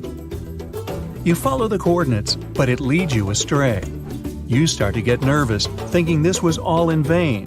But you and the team get into the car and drive a few more miles past the coordinates on your phone. After a very bumpy ride, you can't believe your eyes. There it is, an enormous crater dug on the sand, surrounded by 12 smaller holes. From up high, it looks like a clock, without the pointers, of course. On the ground, they're very faint, so faint you almost miss them. Searching the area, you notice all the holes had something similar: metal wires, thin wires that you can pull from the ground. They're buried deep, so you start digging. An object starts to reveal itself. Uh-oh, it looks like old dynamite. This certainly surprises you. Better stop digging to avoid any accidents. At the end of the survey, you feel satisfied, but still curious. What could all this dynamite mean? And who put it there? What comes next is the turning point of your adventure. Walking back to the car, you see something shining on the ground. You approach the item with curiosity. It's round and rusty and looks like a sardine can. What's that doing here? Could this give you more clues about the circle's mystery? Just in case, you pick it up and put it in the car. Back in the city, the puzzle pieces start to reveal the story behind the Sahara Circles. You bring photos and the sardine can and show them to local experts. They analyze your material and give you an intriguing verdict. As it turns out, guess number 1 was the closest one to the truth. So, what happened to the first guess? Why do we need to keep digging deeper? Well, because it was only half right. The Sahara Circles are not a historical footprint of seismic surveying. Back when the circles were made, this technology didn't even exist. But they sure are related to oil exploration. The dynamite-filled holes were an old method for oil searching. The circles are the leftovers of surveyors looking for resources underground. And the sardine cans? Well, they were left by the workers who held explosion works. You gotta eat, right? According to the model of the can, this happened more or less around the 1950s and 1960s. So these circles aren't even that ancient. More like modern ones, if you ask me. Well. Hope you are glad you tagged along and helped unravel this mystery. See you in the next mystery-solving adventure. You find yourself in Africa, land of unique wildlife, home to a great variety of cultures and languages, and, first and foremost, host to the world's largest hot desert, the Sahara. It's daytime, and you are thirsty for some water and shade. You've been walking for days, trying to find one of those precious-looking oases. You feel you're near, but the horizon just keeps stretching and stretching. Your mind is tired, and your body is feeling all the heat. It's like you've eaten a full plate of hot pepper and then some more, judging by how much you're sweating. And when I say hot, think 100 degrees Fahrenheit hot, on average. No wonder this is happening. After all, you find yourself in the world's biggest hot desert. Now, I say hot desert since the biggest deserted landscapes are actually the cold ones, located in Antarctica and the Arctic. I see Antarctica's frozen desert is more or less the size of 1 million LAXs.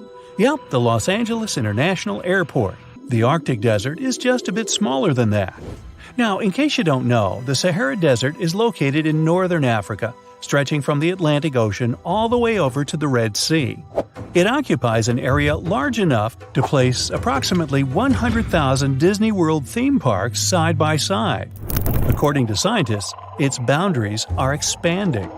Deserts usually form in the subtropics because of what's called Hadley circulation. The air rises at the equator and descends into the subtropics. This circulation of air has a drying effect, which helps the formation of desert landscapes. Since the 1920s, the Sahara is considered to have expanded by over 10%. How is this happening? Well, let's start from the beginning. You probably know the Sahara Desert as one of the most inhospitable places on Earth today.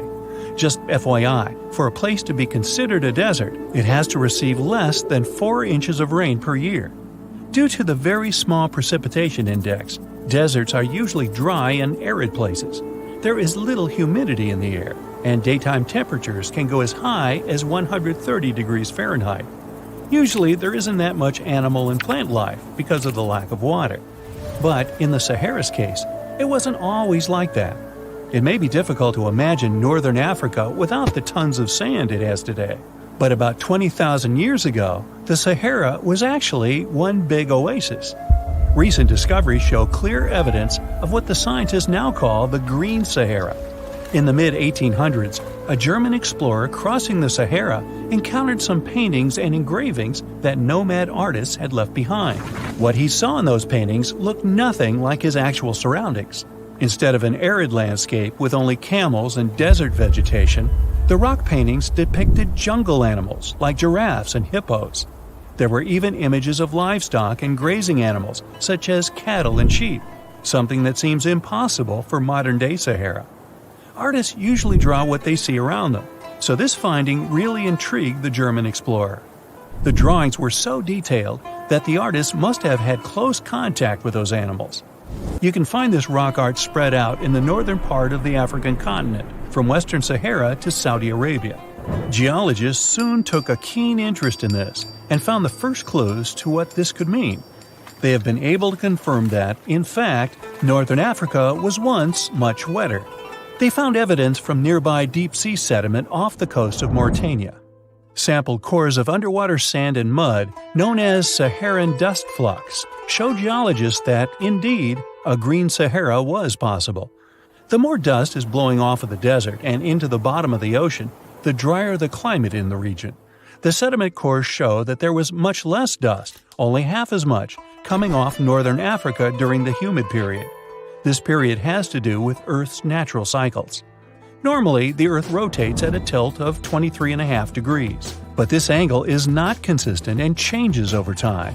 Earth's tilt is responsible for the amount of sunlight each hemisphere receives. It affects several ecosystem functions on the planet. During the time of the Green Sahara, the Earth received between 4 and 8% more sunlight than it does today. So, when the Earth tilted about 20,000 years ago, the northern hemisphere received more direct sunlight, which affected humidity levels in the region. As the northern hemisphere got warmer, this affected monsoon activity, more specifically, the West African monsoon. Monsoons are wind systems that affect a region's rainfall index and humidity levels. As a part of the globe gets warmer, it allows for more air to rise. It combines with the wind to draw moisture up into the atmosphere. Little by little, northern Africa also became wetter.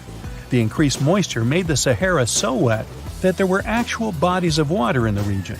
As vegetation grew, the plants held onto moisture better than bare sand could. There is evidence of natural basins throughout the Sahara and lakes so big they would fit all of the U.S.'s Great Lakes inside of them. Archaeologists uncovered evidence of vibrant societies in what are now arid areas. It looks like ancient cultures were able to take full advantage of the African humid period.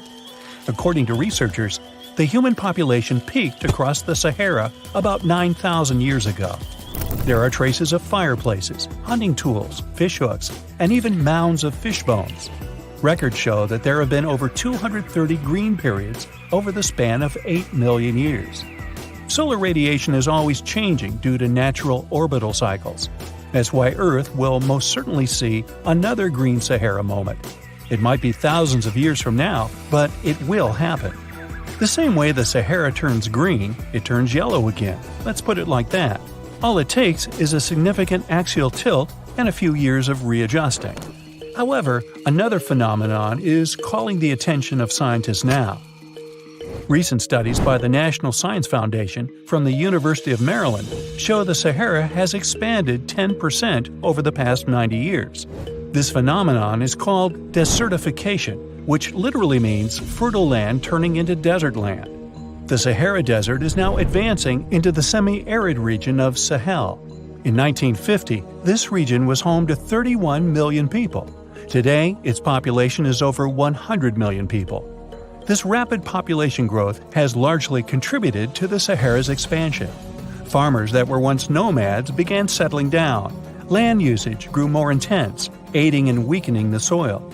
The demand for food has caused an overcropping of the land, so even more of it is turning into the desert now. The study also shows that natural climate cycles can affect rainfall in the Sahara and the Sahel. Scientists affirm that all deserts fluctuate, not only the Sahara. A desert's boundary may expand in the dry winter and contract during the wetter summer. South of the Sahara lies the Chad Basin. It is a natural body of water that now serves as an indicator of the Sahara's expansion. The Chad Basin is located in the region where the Sahara is advancing southward.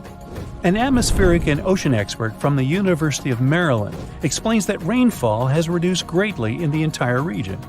Due to reduced rainfalls, there is less water across the entire basin, and even Chad Lake is drying out. Just like the Sahara, the Atacama Desert in Chile, deemed the world's driest, is also expanding. It is located north of the city of Santiago, and its southern border is expanding toward the Chilean capital. Because the climate is getting drier and drier here, the city of Santiago risks turning into an arid or semi-arid region itself. The once fertile valleys of local rivers that lived on agriculture and livestock for many generations are losing their revenues as Chilean land is turning into a desert. Since 2010, Santiago has received only a third of its annual rainfall.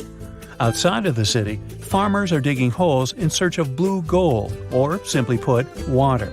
The situation here is very similar to that of Sahel. So tell me this. Were you as surprised as I was to find out what has been happening in the Sahara region? Feel free to share in the comments below. The desert welcomes you with challenging conditions of abandoned environments and extreme temperatures. Hey, some of us would prefer dessert, chocolate over sand and rocks. Oh well. Just like cactuses and camels, buildings have had to adapt to these conditions. Here are some examples of astonishing structures in deserts. These structures are called earthships. They're located in a New Mexico desert town. A large community of like-minded people lives in them. What's even more interesting is that the location of these buildings is registered as dumpsters. Maybe it's because all these structures are made out of old tires, bottles, and cans. Earthships operate using green building principles. About 40% of a typical earthship is built with natural or recycled materials. Imagine the walls made up of hundreds of used tires packed with dirt. Then there are layers of floor-to-ceiling passive solar windows. They gather the sunlight during winter and reflect it in the summer to keep the structures at a reasonable room temperature. You can see plants in corridors and glass bottles or aluminum cans stuffed inside walls. Certainly a distinct house in many ways. Mike Reynolds is an architect who noticed the alarming waste and consumption levels in the 1970s. He designed a fully sustainable home out of cans back then. Almost 40 years later, he becomes the one who brings together all the other earthshippers. Reynolds drove a Mercedes, but it ran off of the vegetable oil he picked up at fast food restaurants in town. A standard 2-bedroom, 2-bathroom earthship costs about $250,000 in this town. Yet there are earthships like Dobson House that can cost as much as $1.5 million. If you do it yourself, with family and friends, you can eliminate the cost of labor, and it becomes relatively less expensive. Let's assume you're really going to build one. Where can it be? Well, anywhere. Earthships currently fit in the cold, dry air of Canada, as well as the hot and humid climate of Haiti. This is the Mirage Mirror House. It's an installation set in the Southern California desert. Mirage opened in 2017 as part of a contemporary art exhibition. It's composed of mirrors. This minimalistic structure blends with the environment around it. The doors, windows, and openings have been removed to create an amazing experience. What you have in the landscape is reflected back to you. How's it made? With mirrored surfaces. At night, the distant lights refract from the mirrors. In the daytime, the sky is transformed into banks of clouds. There's no fixed scenery in this house. How about seeing a futuristic structure in the deep desert?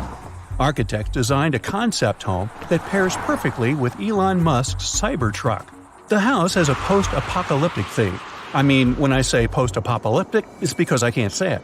Anyway, the house is designed to survive in a disaster scenario. The cyber house has steel gates, the windows are armored, and the exterior walls are made out of super strong material. Modern house is controlled by an autonomous geothermal heat pump. To put it in less sci-fi terms, you can keep the internal temperature steady. This sleek house has an entrance that can fit the Cybertruck. After all, it's inspired by it in the first place. Plus, the Cybertruck can be lifted to the second floor to be more secure. This is King Abdullah Petroleum Studies and Research Center in Saudi Arabia. Basically, it's a laboratory in a desert. It was designed to demand minimum energy. The architecture has patterns on the walls and ceilings, giving reference to the local tradition of geometric form. The next stop is Swartberg House in South Africa. This one is located near the Swartberg Mountains, but don't get too excited. It's on the edge of the Great Karoo Desert. It's a 4-bedroom apartment. It has a special temperature regulating system. The system works like a shield from the heat in the summer and as a sun trap in the winter. You're looking at the Grand Mosque of Djenné in Mali. This mosque is 52 feet tall. This is impressive because it's made of only sticks and a special mix of mud and other natural elements found in the desert. Petra is an ancient city hidden in the Jordan Desert. The structures are carved directly into red, white, and pink-colored sandstone cliff faces. It's located among the canyons and mountains near the desert. The place was a trade center many years ago. You might already see pictures of the impressive facade of the treasury. This structure still holds many mysteries in it. For starters, scientists can't explain how the Nabateans managed to create such a structure thousands of years ago. Did you know that there's another mysterious place in the middle of the desert that has a similar structure to Petra? Madain Saleh was like a second capital of the Nabatean kingdom. Yet another secret they left for us to decipher. It has over 100 decorated tombs and more than 1,000 non-monumental graves. Plus, inscriptions and cave drawings are also here, again surrounded by sandstone. This wooden shack was a post office once. The structure is in the Tengger Desert of Mongolia. It's surrounded by nothing. Sand is the only thing that accompanies the lonely structure. The building is only 23 square inches. As you can guess, it didn't get too many visitors. It was abandoned for over 35 years. Its fate changed one day when a woman discovered the building. Mrs. Zhang and her friend came up with an idea. They were going to reach businesses and people who wanted to send letters and postcards from the world's loneliest post office without actually visiting the place. It worked. The post office rarely gets visitors in place, but it's busy online. Over 20,000 letters and postcards were sent from the Desert Post Office in December 2021 alone. The place is about 6 miles off the nearest road. A post truck picks the letters up and hits the road for delivery. Eventually, they are shipped all over the world. A second destination in Saudi Arabia is King Abdulaziz Center for World Culture. The building has an interesting design. It took nearly a decade to build this complex structure. It's a 321-foot-tall tower which stands out with its look. Stone Matters Pavilion is a stone structure in Palestine. The structure spans a surface area of 93 square inches. It has been built entirely out of 300 interlocking stones that mutually support each other. The concave roofs, and yes, they look like giant bowls, are designed that way to collect rainwater. The structure is in Iran. Interestingly, in Iran, the evaporation rate is 3 times faster than the world average, so this bowl-like design comes in very handy. It captures the water in a way that the water can form a single mass as a whole before it evaporates. The outer shell of the roof system collects rainwater, but it also works as an additional shading. It makes air move freely, designed like a cooling mechanism for both roofs. Eco Lodge in Egypt is the next stop. The project is built in a place that overlooks the desert and is constructed using locally available materials like sun-fired bricks and palm wood. The building is an example of traditional architecture. There's a water basin that lets in the air to keep the interior cool. A worthy mention is the CID Interpretation Center in Chile. Chile's Atacama Desert is among the top tourist destinations in the country. To help the tourists, architects designed a visitor center as part of the infrastructure for the wind farm. Here, the cold winter months don't freeze people because the large windows make the most of solar heating. What's even more interesting is that the building is designed to go completely dark at night. Imagine you somehow bumped into the building by accident. Black Desert House is a building respecting the stars. At night, this house goes completely dark. It dissolves into the night, so the stars can appear more prominent. Now, any mysterious desert buildings you know that aren't on this list? Let us know in the comments. Scientists claim that Icelandia was a region between Greenland and Scandinavia that was more than 230,000 square miles, but is now underwater. The Earth was once a large pizza pie, with all the continents connected to each other millions of years ago, otherwise known as Pangaea. The North Atlantic region we know today was dry land from about 335 million to 175 million years ago. For many years, scientists and geologists assumed that the North Atlantic Ocean was birthed as Pangaea began to split apart roughly 200 million years ago. With volcanoes in the region where Iceland is, the country came to be just 60 million years ago as it broke off and sailed away from all the other lands. And since the Earth was like a large pizza pie, it divided like one. Many of the lands split up into many large and small pieces, creating the continents we know today. But this new theory suggests that the result of Pangaea's splitting left out some land that stretched for around 200 miles. And just about 10 million years ago, that piece of land submerged in the waters on the eastern and western side, leaving the tip of the land, which is now Iceland. When plate tectonics move, they grind on each other, which gave shape to our current landscape, all thanks to the mantle. This new radical theory goes against everything written in history books and what scientists have been studying. They began shaking heads, drawing lots of skepticism and criticism. But by analyzing the ocean floor under Iceland and the Earth's crust, we can assume that this idea isn't far-fetched. The crust beneath Iceland happens to be a lot thicker than the typical ones. Oceanic crust is made up of unique melted rocks compared to the land crusts where we walk and live on, and is a lot more denser. The thinnest layer on Earth is the crust, where life takes place. It's essential for water, growing food, gathering natural resources and minerals, and breathing in oxygen.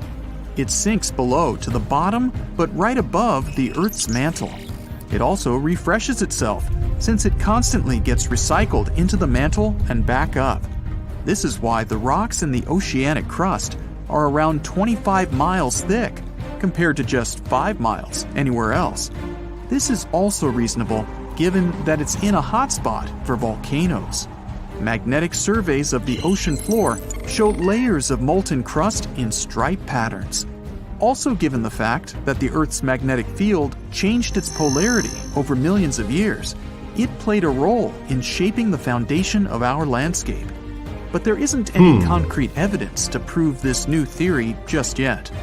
One of the first steps is to start digging the ocean floor near Iceland.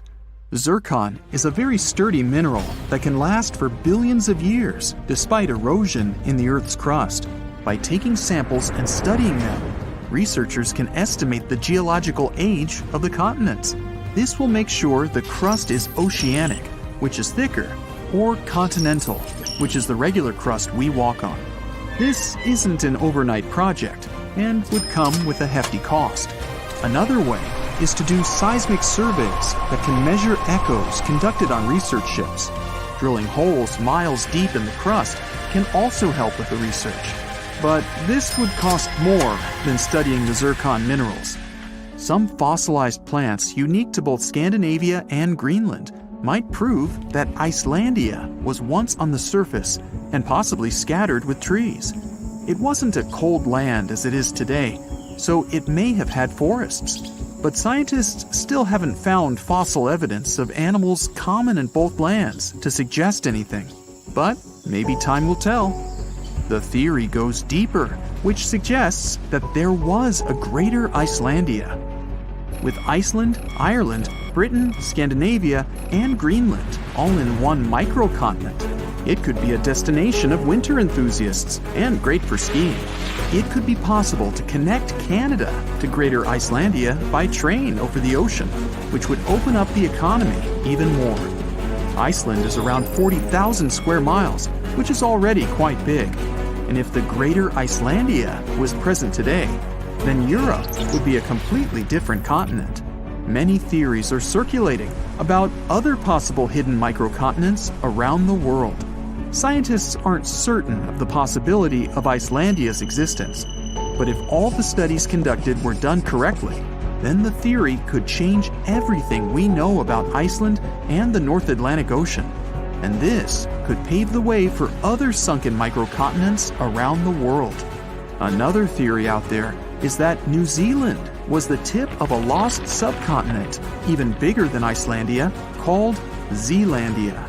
Studies show that it separated from the supercontinent Gondwana between 79 to 83 million years ago. Scientists claim that it's the thinnest and youngest continent discovered underwater. Craton is a core rock that acts as the main foundation for most continents. It's at least 1 billion years old, but the continental crust that makes up Zealandia is just half of that, which makes it quite young. That means some craton is missing, even though it holds some leftovers of older rocks and parts of the mantle.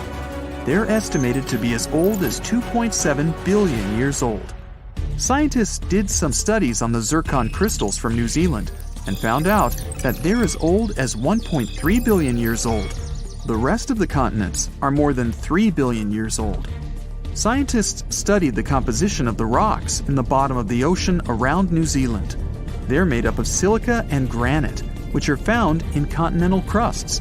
The ocean floors mainly have magnesium and iron-rich rocks. They're also thicker and higher than regular ocean crusts around it. They conducted some studies and collected magnetic and topographic data to see the link between the Tasman and Coral Seas in the Cato Trough region.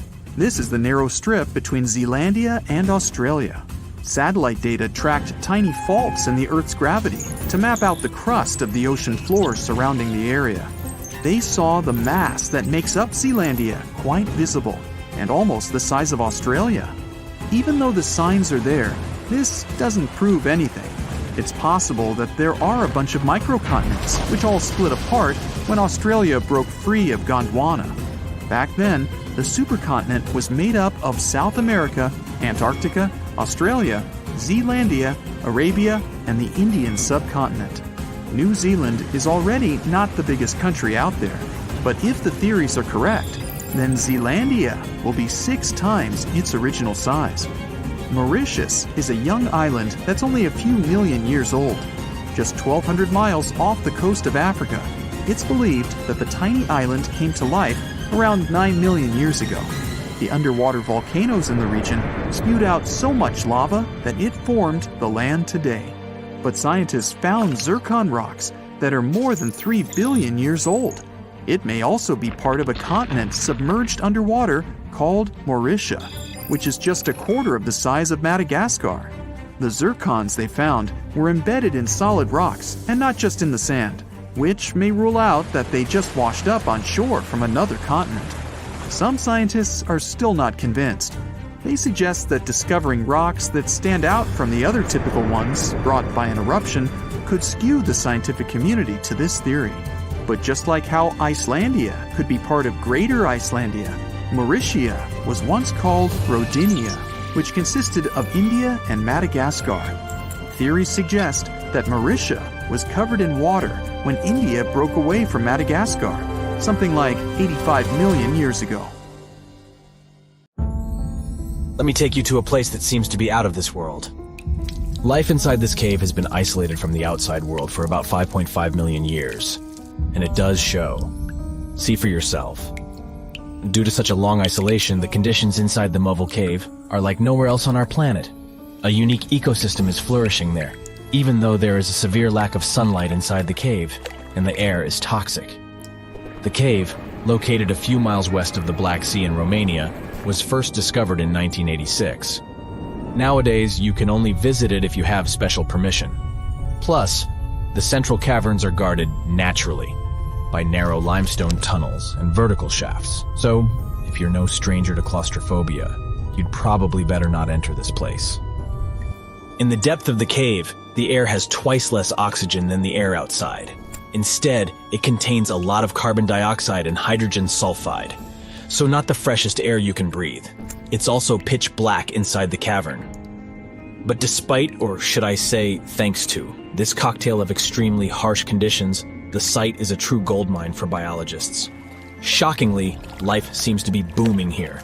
In a 1996 study, scientists identified 48 species, and 33 of them were unique to the cave. Most of the creatures inhabiting the cave are tiny, with long limbs and antennae that help them navigate in the dark. They have no vision and lack pigment, and it makes sense. Why would you need to be able to see if you live in total darkness? And why would you need to be pretty and colorful with no one to see you? Now, I'm going to take you to another cave. It's no less amazing, but looks very different. This is the Giant Crystal Cave, aka the Cave of the Crystals, in Mexico. These ginormous crystals were found in 2000 by a mining company after the water was pumped out of the cave. 2 miners then saw the crystals after entering the drying cave on foot. These awe-inspiring crystals are actually massive gypsum pillars hidden 984 feet underground. They're anchored to the walls and the floor of the scorching hot cave. Scientists estimate that the crystals could have been already growing for 500,000 years. That's why many of them are so long and wide that you can walk across them. Unfortunately, visiting this wonder of nature is impossible at the moment. But maybe it's for the better, since the Giant Crystal Cave is a dangerous place that can easily turn into a trap. For tens of thousands of years, it was filled with groundwater, which was originally pushed upward into the opening by a magma chamber located in the depths of our planet. The magma under the cave kept the water hot, but eventually the temperature of the water dipped below 136 degrees Fahrenheit. As a result, the water started to fill with calcium and sulfate, whose particles began to recombine into gypsum. And then, white-tinted crystals took over the cave. And since they stayed underwater, they were able to keep growing. You don't have to fly to space to take a closer look at a black hole. Scientists have found something very similar to black holes in the southern Atlantic Ocean. A black hole has such an enormous gravitational pull that once something gets pulled inside, it doesn't have any chance to escape. Even light can't get out of a black hole. But ocean black holes seem to be almost as powerful as their space relatives. But instead of catching the light, they do the same with water. Ocean eddies are massive whirlpools that spin against the main current. They usually swirl billions of tons of water, and most of them are larger than a city. These whirlpools are so powerful that nothing trapped by them can escape. But the scariest thing is that you might not even notice heading into one of them. These things are so huge that you won't spot their boundaries until it's too late. When scientists started exploring ocean vortices with the help of satellites, they discovered the borders of several eddies. After that, they managed to prove that, mathematically, these whirlpools are the same as mysterious black holes in space. Massive eddies are surrounded by super-tight barriers where fluid moves in closed loops. Even water can't get out from the inside of these loops. That's why tight ocean vortices play the role of enormous containers. Water inside them can be totally different from the ocean surrounding an eddy. And I'm not only talking about its temperature. The salt content inside and outside a whirlpool often differs as well. On the thin Curonian spit splitting the Baltic Sea from the Curonian Lagoon, there is one of the most bizarre places on Earth. Locals call this area the Dancing Forest because pine trees in this forest have shockingly unusual shapes. They twist in spirals and circles along the ground. There are some theories why it could be happening, of course. Some people claim that huge amounts of positive and negative energies once clashed in that spot. More down-to-earth individuals believe that the reason is geological. Sandy soil in the area is too unstable to hold trees growing upright. The most popular is the idea that strong winds blowing from the water influence the shape of the trees. In any case, experts haven't come to the final conclusion yet. Look at these underwater crop circles. For the first time, they were spotted in 1995, close to southern Japan's coast. Local divers called these 7 feet wide structures mystery circles. The enigma had been plaguing many minds for almost 16 years until the culprit was finally caught. Imagine the researchers' surprise when it turned out to be a male pufferfish.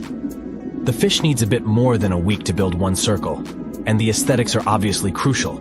A male is swimming inside the circle, digging valleys in the sand with its fins. But that's not all. The fish also use shells and corals to decorate particular parts of their circles. This whole build-a-circle thing has a practical purpose as well.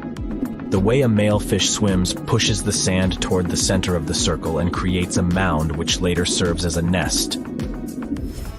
The next mystery on our list is in the Caribbean. Just off the coast of Belize, there's a giant sinkhole. That's the Great Blue Hole. It's about 1,000 feet across and more than 400 feet deep. Once, a long, long time ago, this hole was a cave. But then rising waters filled it, making it collapse in on itself. The deeper you'll descend into the Great Hole's crystalline waters, the darker it will become. You'll see tons of stalactite-filled caves there, but entering them is extremely dangerous, unless you want to get hopelessly lost. Once you reach a depth of 50 feet, you'll notice that the water is shimmering.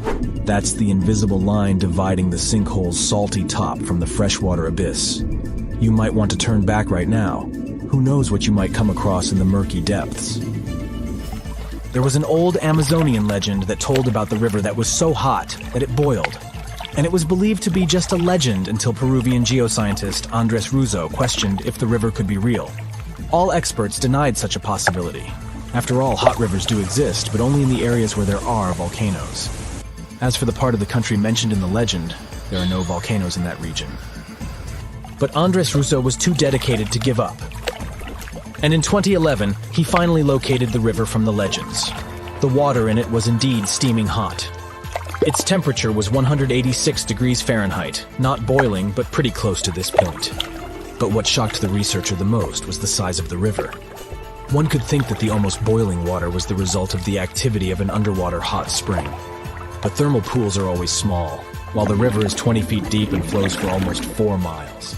This is the only river of its kind on our planet. Ah, beautiful! You're walking with your friend and look up at the sky. The sun looks a bit different today, like it has some kind of ring around it, a rainbow type thing.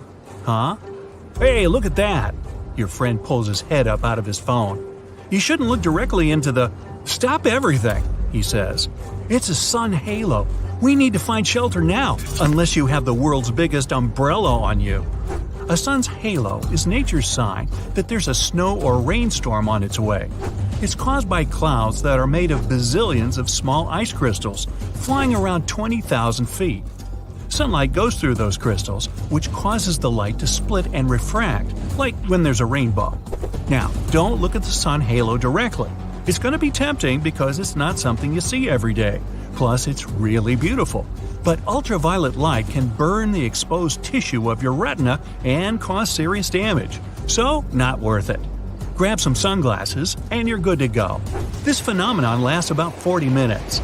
These clouds are the same ones that can cause a spooky ring around the moon at night sometimes. Nature sends early signs of disasters in many ways. J-shaped trees means there's a landslide coming. Since the ground is moving slowly, the trees grow into the super selfiable shape. Try to find a flat area and avoid going near any trees, unless you have superhuman strength.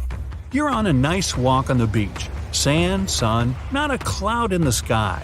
Then, out of nowhere, you see the ocean going back away from the shore.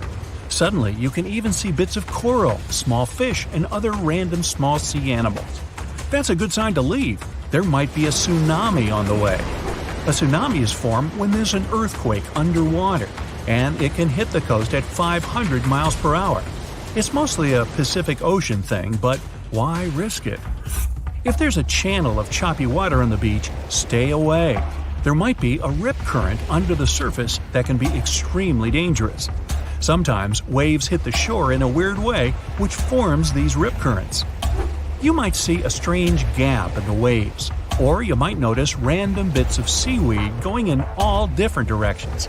If you don't ever find yourself caught in a rip current, try to stay afloat and don't waste your energy swimming against the current. Yell out for help and try to float your way along the beach. Once you break out of the channel, swim diagonally to the shore. If you find yourself in the ocean and see a group of sharks swimming, okay, this scenario doesn't sound good either way. Well, the good news is they're not necessarily coming for you. The bad news? The sharks might be trying to escape from a huge tropical storm or even a hurricane. Sharks can sense these things, so when nature gets angry, they group together and swim deep under the surface to get to safety. You probably shouldn't follow them. Good luck! The golden rule since ancient times: follow the animals. Insects, rats, and snakes leave their homes a couple of days before really big earthquakes. Scientists can't track or really explain how they know it's coming. It seems animals really can sense earthquakes, maybe because they feel those smaller initial shock waves that we don't even notice.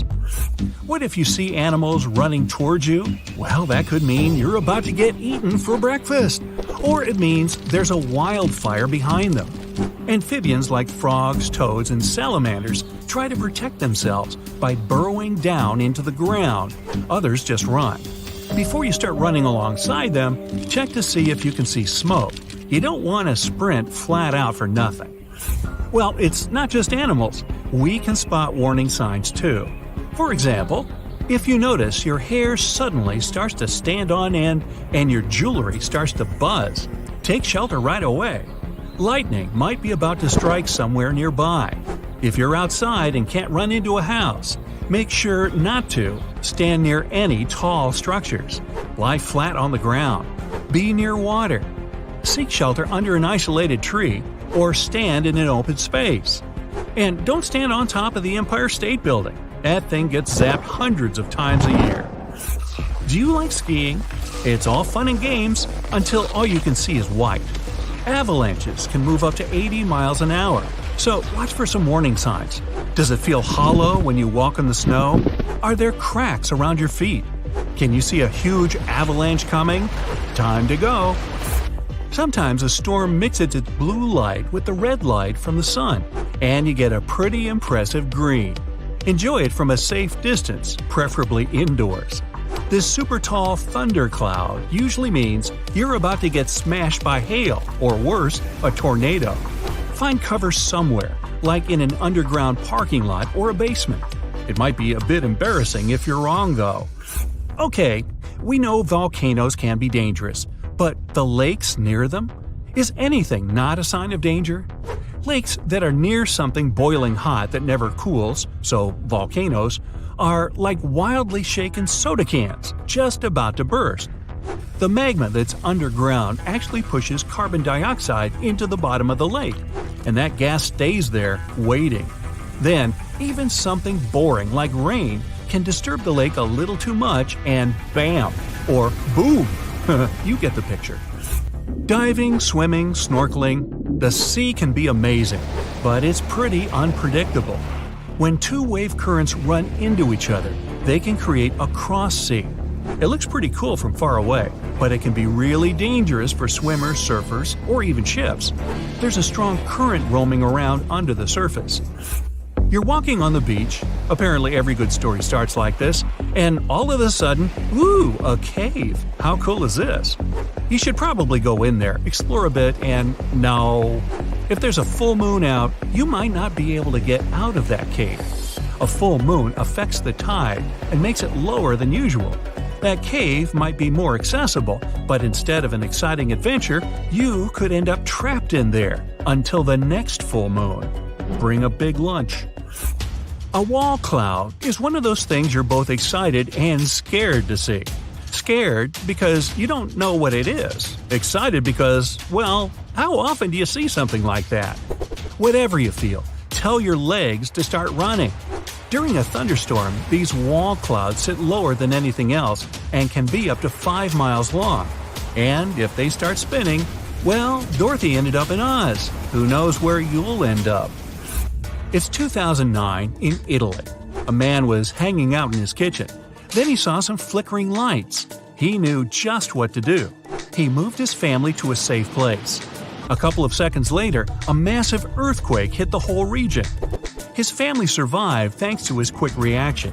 He knew these flickering lights were actually a sign of an upcoming earthquake. People have been seeing these mysterious lights for ages. Some thought it was some kind of sign coming from space. Scientists never used to take them seriously, but after the invention of photography, more and more evidence of these strange lights appeared. Soon, they realized the connection. The lights appear, and pretty soon, the earthquake hits.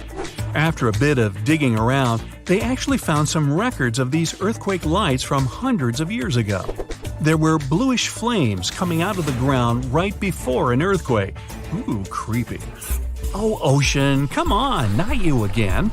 Okay, but just one more. If you see the oceans turned all reddish-brown, don't go in the water or anywhere near it. This red tide is caused by toxic algae and is something you can find all over the world.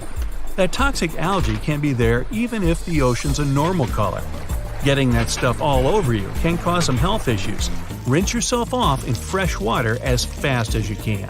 You know, they even wrote a holiday song about it. Algae Home for Christmas. No, really. So there you are. You've been driving for hours through the night. You didn't have any chance to sleep, so your mind is hanging by a thread. You stop the car and go out to stretch your limbs. And then you look up into the sky and see a beautiful sunrise. Whoa, wait! There are 3 suns in the sky. You rub your eyes, but nope. There are still 3 bright stars in the sky. No, our home star hasn't been torn into 3 pieces, nor has it been visited by 2 other stars. This is called a sundog. It occurs mostly during severe frosts. Small ice crystals in the sky bend the light. As a result, you may see 3 bright spots in the sky instead of just 1. This phenomenon is officially called a halo. Usually it's just a circle around the sun. You can even see a halo at night, too. Just look at a street lamp and you'll see a bright circle around it. Sometimes a halo can take on a fancier shape. If there's a lot of ice in the air, the light is warped even more, just like in a room with a dozen mirrors.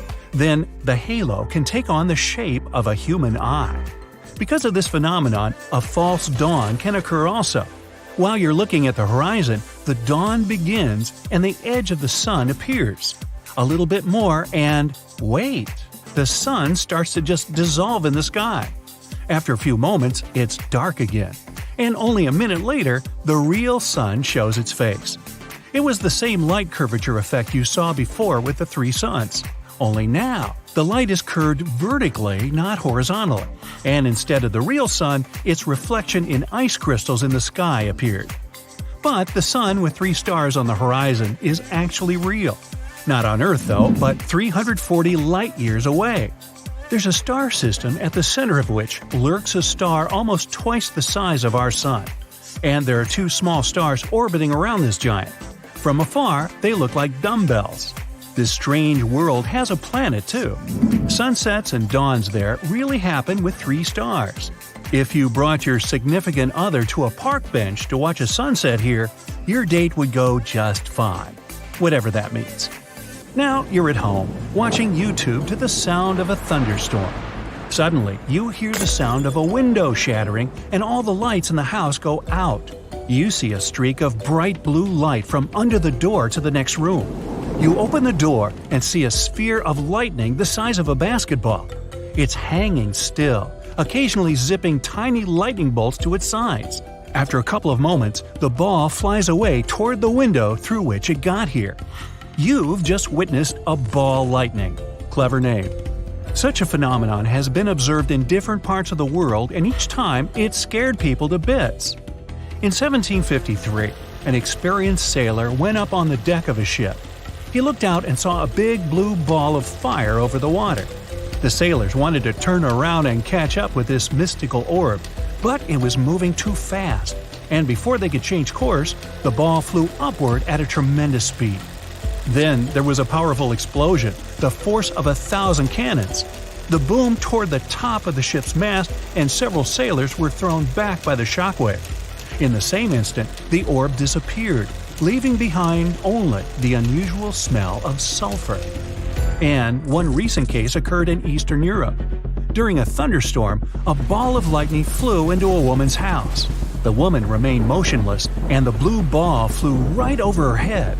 The lightning then discharged into the electrical wiring inside the wall and disappeared. But despite eyewitness claims, ball lightning still remains an unconfirmed phenomenon, and even if it exists in reality, we can't explain how it appears. Some scientists have even been able to create ball lightning in the lab, but those spheres weren't stable and they weren't anything like what the witnesses described. Moving on. This cloud looks like a dinosaur, and this one looks like a cat, and this one, it looks like these clouds are falling down. That's just a mammatus cloud. Their shape really makes them look like chunks of clouds about to slam on the ground. Well, that's not going to happen, but you better start seeking cover anyway. Such clouds are a sign of a severe thunderstorm coming. It takes a lot of moist air with ice crystals at the top and dry air at the bottom to create such clouds. Then vertical currents of air appear between these layers, and these currents make the clouds take the shape of a human brain. And this giant cloud looks like a dome that's going to cover an entire city. In fact, that's exactly what happens. A huge cloud covers a large area and then rains heavily on it. Sometimes the front of such a cloud takes a bizarre shape, like in these pictures. It looks more like several giant spaghetti clouds, or even giant cloud worms. This phenomenon can often be seen in Australia, and it's called a morning glory. It happens because a strong wind twists parts of the cloud on both sides, and then the huge sheet of air dough splits into thick strips. And sometimes you can see clouds in the sky made of birds. Wow, that cloud moves quickly and changes shape. It becomes more transparent and then denser and darker again. The birds seem to be involved in some kind of dance or performance. But they're not doing it for beauty or for the crowds of spectators gathered below. They're doing it for protection. When birds group themselves into such a cloud, they intimidate birds of prey.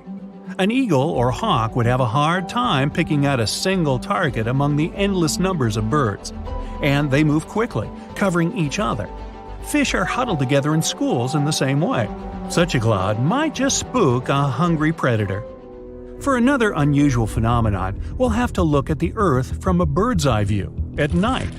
We head to the Middle East. There's a large desert there and it's completely dark, except for one spot. It's a big circle that glows with a bright orange light, the Darvasa crater. And it's just a giant gas burner. Years ago, geologists found gas there and they started mining for it. But when they excavated, they came across a void underground. The void collapsed and it formed a crater. It's as wide as half a soccer field and as deep as a 5-story building. Gas began to come out of the cracks in the crater, and since animals were often grazing near this place, the gas could harm them. Then the geologists decided to set these gas streams on fire to exhaust the source. One spark, and the crater was filled with columns of fire 30 feet high. Geologists thought the fire would be over in a day or two. But if you come here now, you'll see this gateway to the underworld is still burning, and it's been going on for almost 50 years. In 2013, a man descended to the bottom of the burning crater for the first time. He collected many different samples there, and scientists were able to find bacteria that aren't found anywhere else on Earth. They're quite comfortable at the bottom of this endless burning fry pan. Another mystical phenomenon can be seen in the desert: a sand waterfall. When the wind brings a lot of sand to the edge of the canyon, it begins to fall down. Now amplify this effect 100 times, and you get a sand waterfall in Saudi Arabia. It really is like Niagara Falls, only there's not a drop of water. The locals say this phenomenon warns of an impending sandstorm. And the last phenomenon can only be seen in winter. You see a frozen river, and there's some strange stones sticking out of the ice. But when you get closer, you can get scared, because it's not a stone, but a crocodile snout. Don't fret though, it can't jump out from under the ice and take a bite out of you, and the animal isn't in trouble as you might think. Crocodiles can't breathe underwater, and they need to constantly rise to the surface to take a breath. But when the water freezes, that becomes impossible. So crocodiles stick their noses out before severe frost and leave half their body on the surface. They can breathe safely, Plus, the ice and cold air cools the crocodiles and slows down their metabolism. So that's how crocs can survive the cold and hungry times. And so, this true story about crocs is not a croc. Get equipped for any season with brand new Brightside merch. Click the link and grab your print. Arcturus, a huge red star. It's just bursting from inside out. The red sea of plasma on its surface rages and pulsates. The star burns anything that comes close to it. And now, plop! Arcturus is gone. But at the same moment, it reappears at the center of our solar system, replacing the sun. What we see in the sky isn't a small yellow dot anymore, but a giant red ball. It's 25 times wider and 30% heavier than the sun. Even though Arcturus is a little cooler, it's still a total nightmare for Earth. The distance from our planet to the star is now 25 times less. All the water in the oceans and rivers begins to evaporate. What used to be rainforests are quickly turning into a lifeless desert. But sunsets and sunrises now look amazing. Imagine yourself on the roof of the Empire State Building, watching the sunrise. First, you see the light over the horizon. It almost blinds you because Arcturus is 110 times brighter than the sun. Then, the star gradually climbs over the surface. The thick dot on the horizon gets wider and wider. It continues to grow until the red star is everything you can see. Arcturus is now so close that you can even see storms of hot plasma on its surface. There are periodic outbursts and mass ejections. Huge amounts of matter are ejected from the surface of the star at speeds of up to 1,200 miles per second. The matter takes the form of a loop attached to the star at both ends. And you have to wear a super advanced spacesuit to be able to observe such a sunrise. Life on Earth ceased to exist long ago under these conditions, and it's going to get worse over time because every 8 days, Arcturus's brilliance increases, and soon our planet will become more like Venus. It's so close to the sun that the high temperature makes any life there impossible. Okay, let's let our planet cool down a bit and put Proxima Centauri in the center of our solar system. It's not a red giant, but a red dwarf. This star is almost 7 times smaller than the sun and almost 9 times lighter. Now our oceans and rivers are not evaporating, but freezing over. Forests and jungles are covered with snow. In about a week, there won't be a single place on Earth where the temperature is above freezing. Even plants that are used to the cold will cease to exist. They mostly feed on the sun's energy. Now, they begin to starve. But there will still be water deep beneath the ice layer. It'll be heated by the hot core of our planet. Microorganisms will still be able to survive. It's much darker on Earth too. It's like an endless twilight here. Oh, and we can barely see the moon. The thing is, it doesn't produce its own light, but reflects it from the bright sun. With Proxima Centauri instead, the moon will lose its brightness. Hop on the bright side of life together with our brand new tees, hoodies, and more. Click the link to pick your choice. But an even bigger problem would be with our orbit. The sun has a certain gravitational force, and it keeps us just in the sweet habitable zone, where we're not too hot and not too cold. Proxima Centauri's gravity is much weaker, and Earth is slowly drifting away from the star. We now run the risk of encountering asteroids flying through space, or even other planets. But the worst-case scenario is if Proxima Centauri simply can't hold our planet, and we fly away into dark space. Then, you can forget about any forms of life here. Now, let's put Sirius at the center of our solar system. It's the brightest star in our night sky. It's only 70% bigger than the sun, but almost twice as hot. So its glow is not only bright, it's sizzling. And its light is not yellow, but somewhere between blue and white. You couldn't go out in the city without sunglasses, or Sirius glasses. Still, you wouldn't want to walk the streets, where the asphalt is boiling anyway. You could literally fry eggs on the curb. Of course, by this time, all life on Earth has long since disappeared. But it's not just because of the temperature. Sirius emits enormous amounts of radiation. Our atmosphere serves as a shield against the sun. But in the case of Sirius, that shield wouldn't be enough. Now, why don't we take a more bizarre approach and make ourselves a double star system? These are two stars that revolve around a common center. And there's our Earth, safe and sound.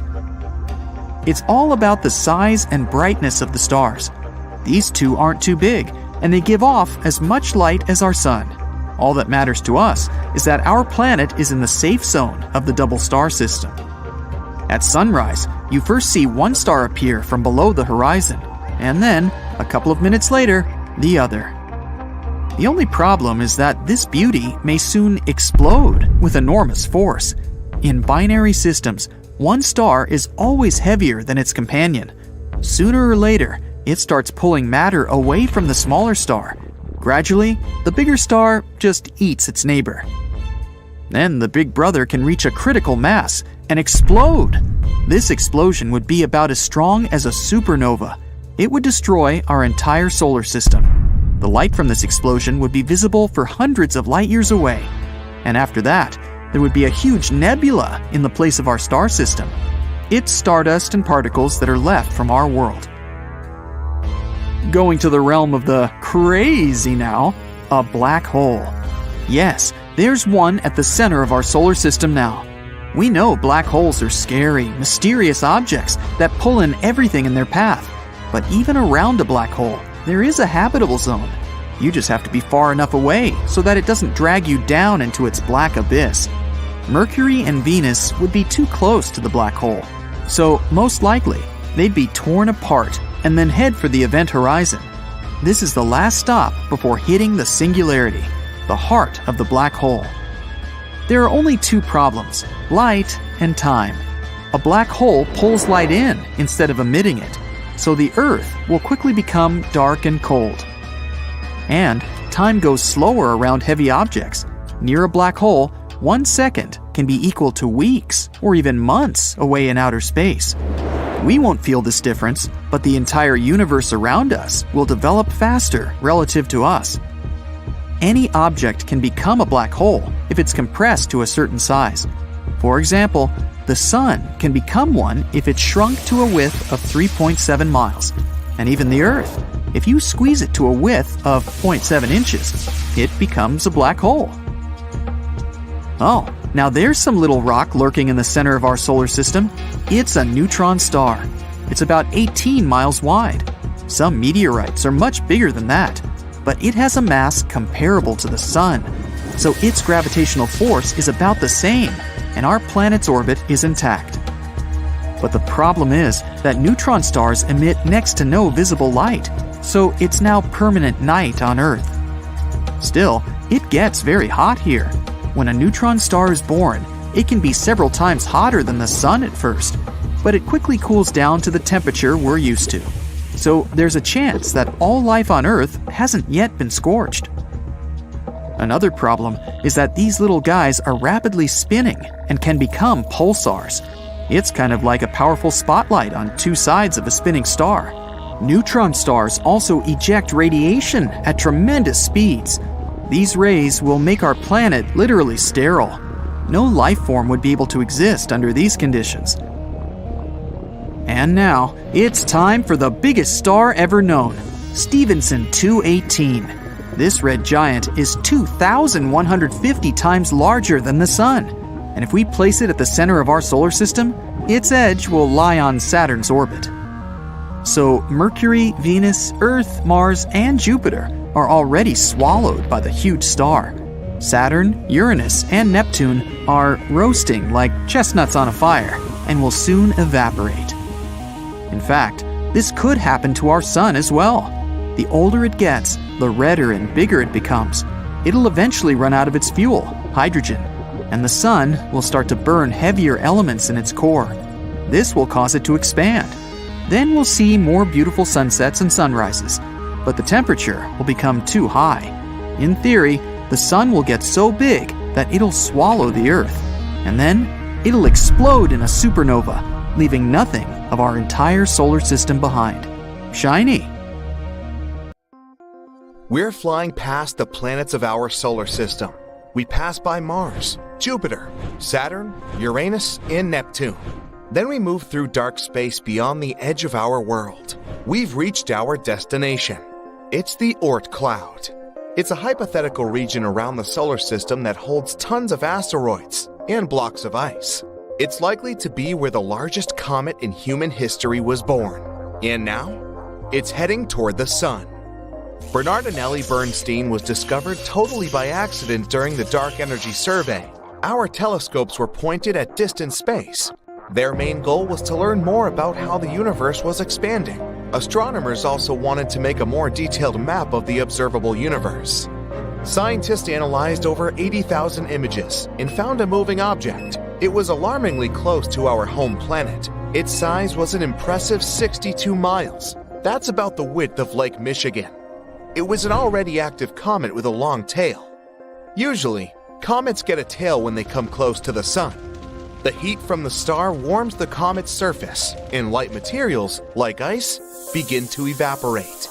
This forms a cloud of steam and dust that stretches far beyond the comet. But Bernardinelli Bernstein is too far away from the sun to start heating up. This means that its surface has a different composition. It might be solid carbon monoxide. This increases the luminosity of the comet. That's why it can be observed with telescopes on Earth. We can compare Bernardinelli Bernstein to the largest meteorite to ever fall on Earth. About 66 million years ago, our planet was hit by a meteorite about 6 miles wide. At that time, the blast wave from the collision went around Earth several times. Tsunami waves caused by the impact were taller than the largest skyscrapers, and the energy from the explosion set huge areas on fire.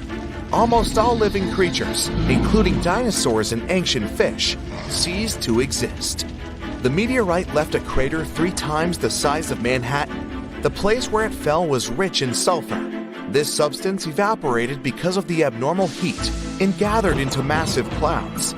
This caused acid rains that were falling on Earth for several more weeks. Our newly discovered comet is 10 times bigger. If it were flying toward Earth, you'd see it with the unaided eye long before the impact. It looked like a moving star in the night sky. A few days before the comet reached our planet, you'd see it even during the day. You'd be able to distinguish its long tail, too. When the comet entered the atmosphere, it'd produce a booming sound so loud you'd hear it on the other side of Earth. At this point, the comet would begin to heat up because of friction with the air. It'd start burning. Countless pieces of debris would break away from the main body of the meteorite and fall to Earth. As soon as Bernardinelli Bernstein touched the surface of the planet, we'd see a flash so bright it'd outshine the sun. In a fraction of a second, a colossal amount of energy would be converted into heat. This would create the most powerful explosion in the history of our planet. It'd literally rip out chunks of ground and throw them into the air. The blast wave would incinerate everything within a few hundred miles. It continued to spread in different directions, breaking and bending trees. At one point, it reached snow-capped mountains and trigger huge avalanches that would cover many villages. The blast wave would go around the planet, shattering glass and buildings on all continents. Tsunami waves would be so high they would cover entire coastal cities. The most powerful earthquake in history would break the ground and create deep cracks.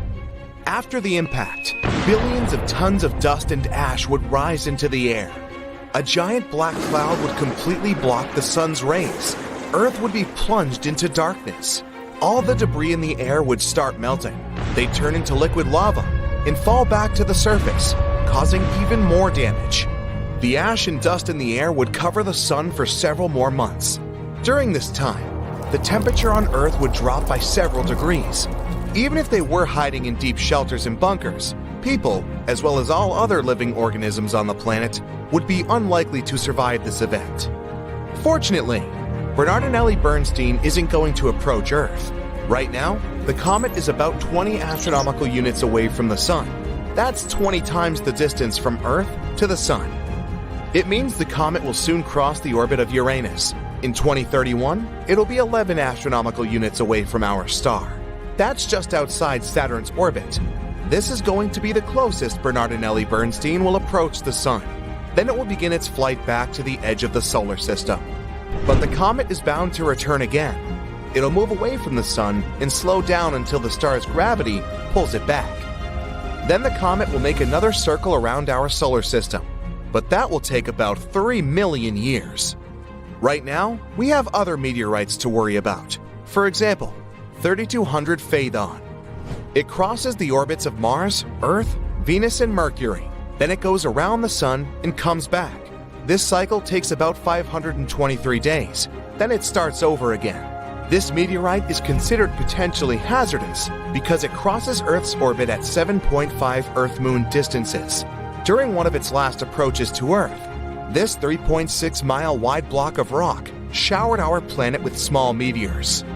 Since the asteroid often passes by the sun, its surface is most likely to look like the dry bottom of a mud swamp. It's covered in scales and cracks. As it flies past Earth, these scales break off and cause meteor showers. But the largest, potentially hazardous asteroid is the 1999 JM8. It's about the size of 77 soccer fields. It passes by Earth at 9 lunar distances. Its closest approach to our planet will happen in August 2137. If such a meteorite were to hit Earth, an entire continent could be wiped out. The rest of the world would experience massive tsunamis, but would survive the event. So naturally, scientists are thinking of ways to protect the planet from such a disaster. The first solution is a controlled Big Bang. One of the laws of physics says that if you apply some force in one direction, it'll cause a reaction in the opposite direction. So if we spot an asteroid that is about to collide with Earth, we'll need to send a rocket toward it. This way, we'll produce a controlled explosion, not inside, but right above its surface. The blast will be directed upward, and the asteroid will shift downward. Even this tiny shift would be enough to change the trajectory of the asteroid, and then it'll fly past Earth. Another way is to send a heavy object, like a spaceship, toward the space body. Every heavy object has its own gravity, so the spacecraft will have to fly close to the asteroid, which will attract the ship to its surface, but the engines of the spacecraft will resist. The ship will start pulling the asteroid in the opposite direction. This will change the trajectory of the asteroid, and our planet will remain intact. We can also ram the asteroid with the spaceship. Bam!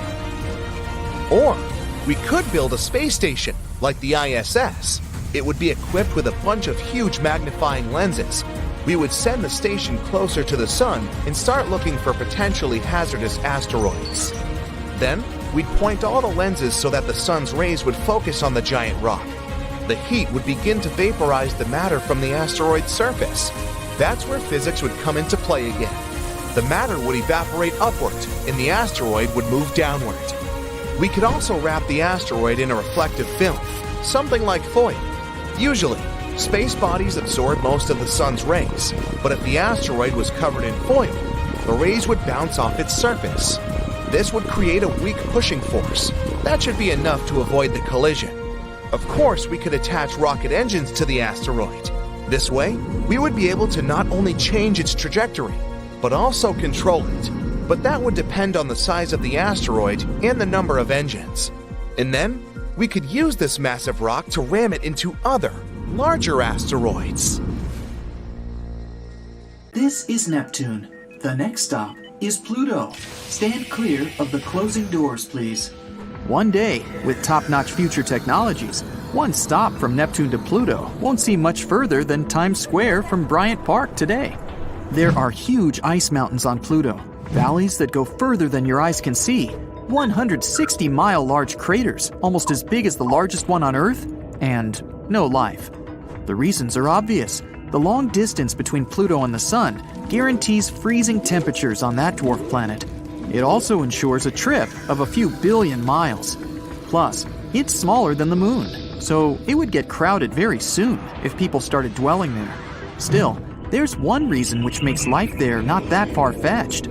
The Sun has a lifespan and cycles within it. Our solar system used to be nothing but a cloud of gas and dust.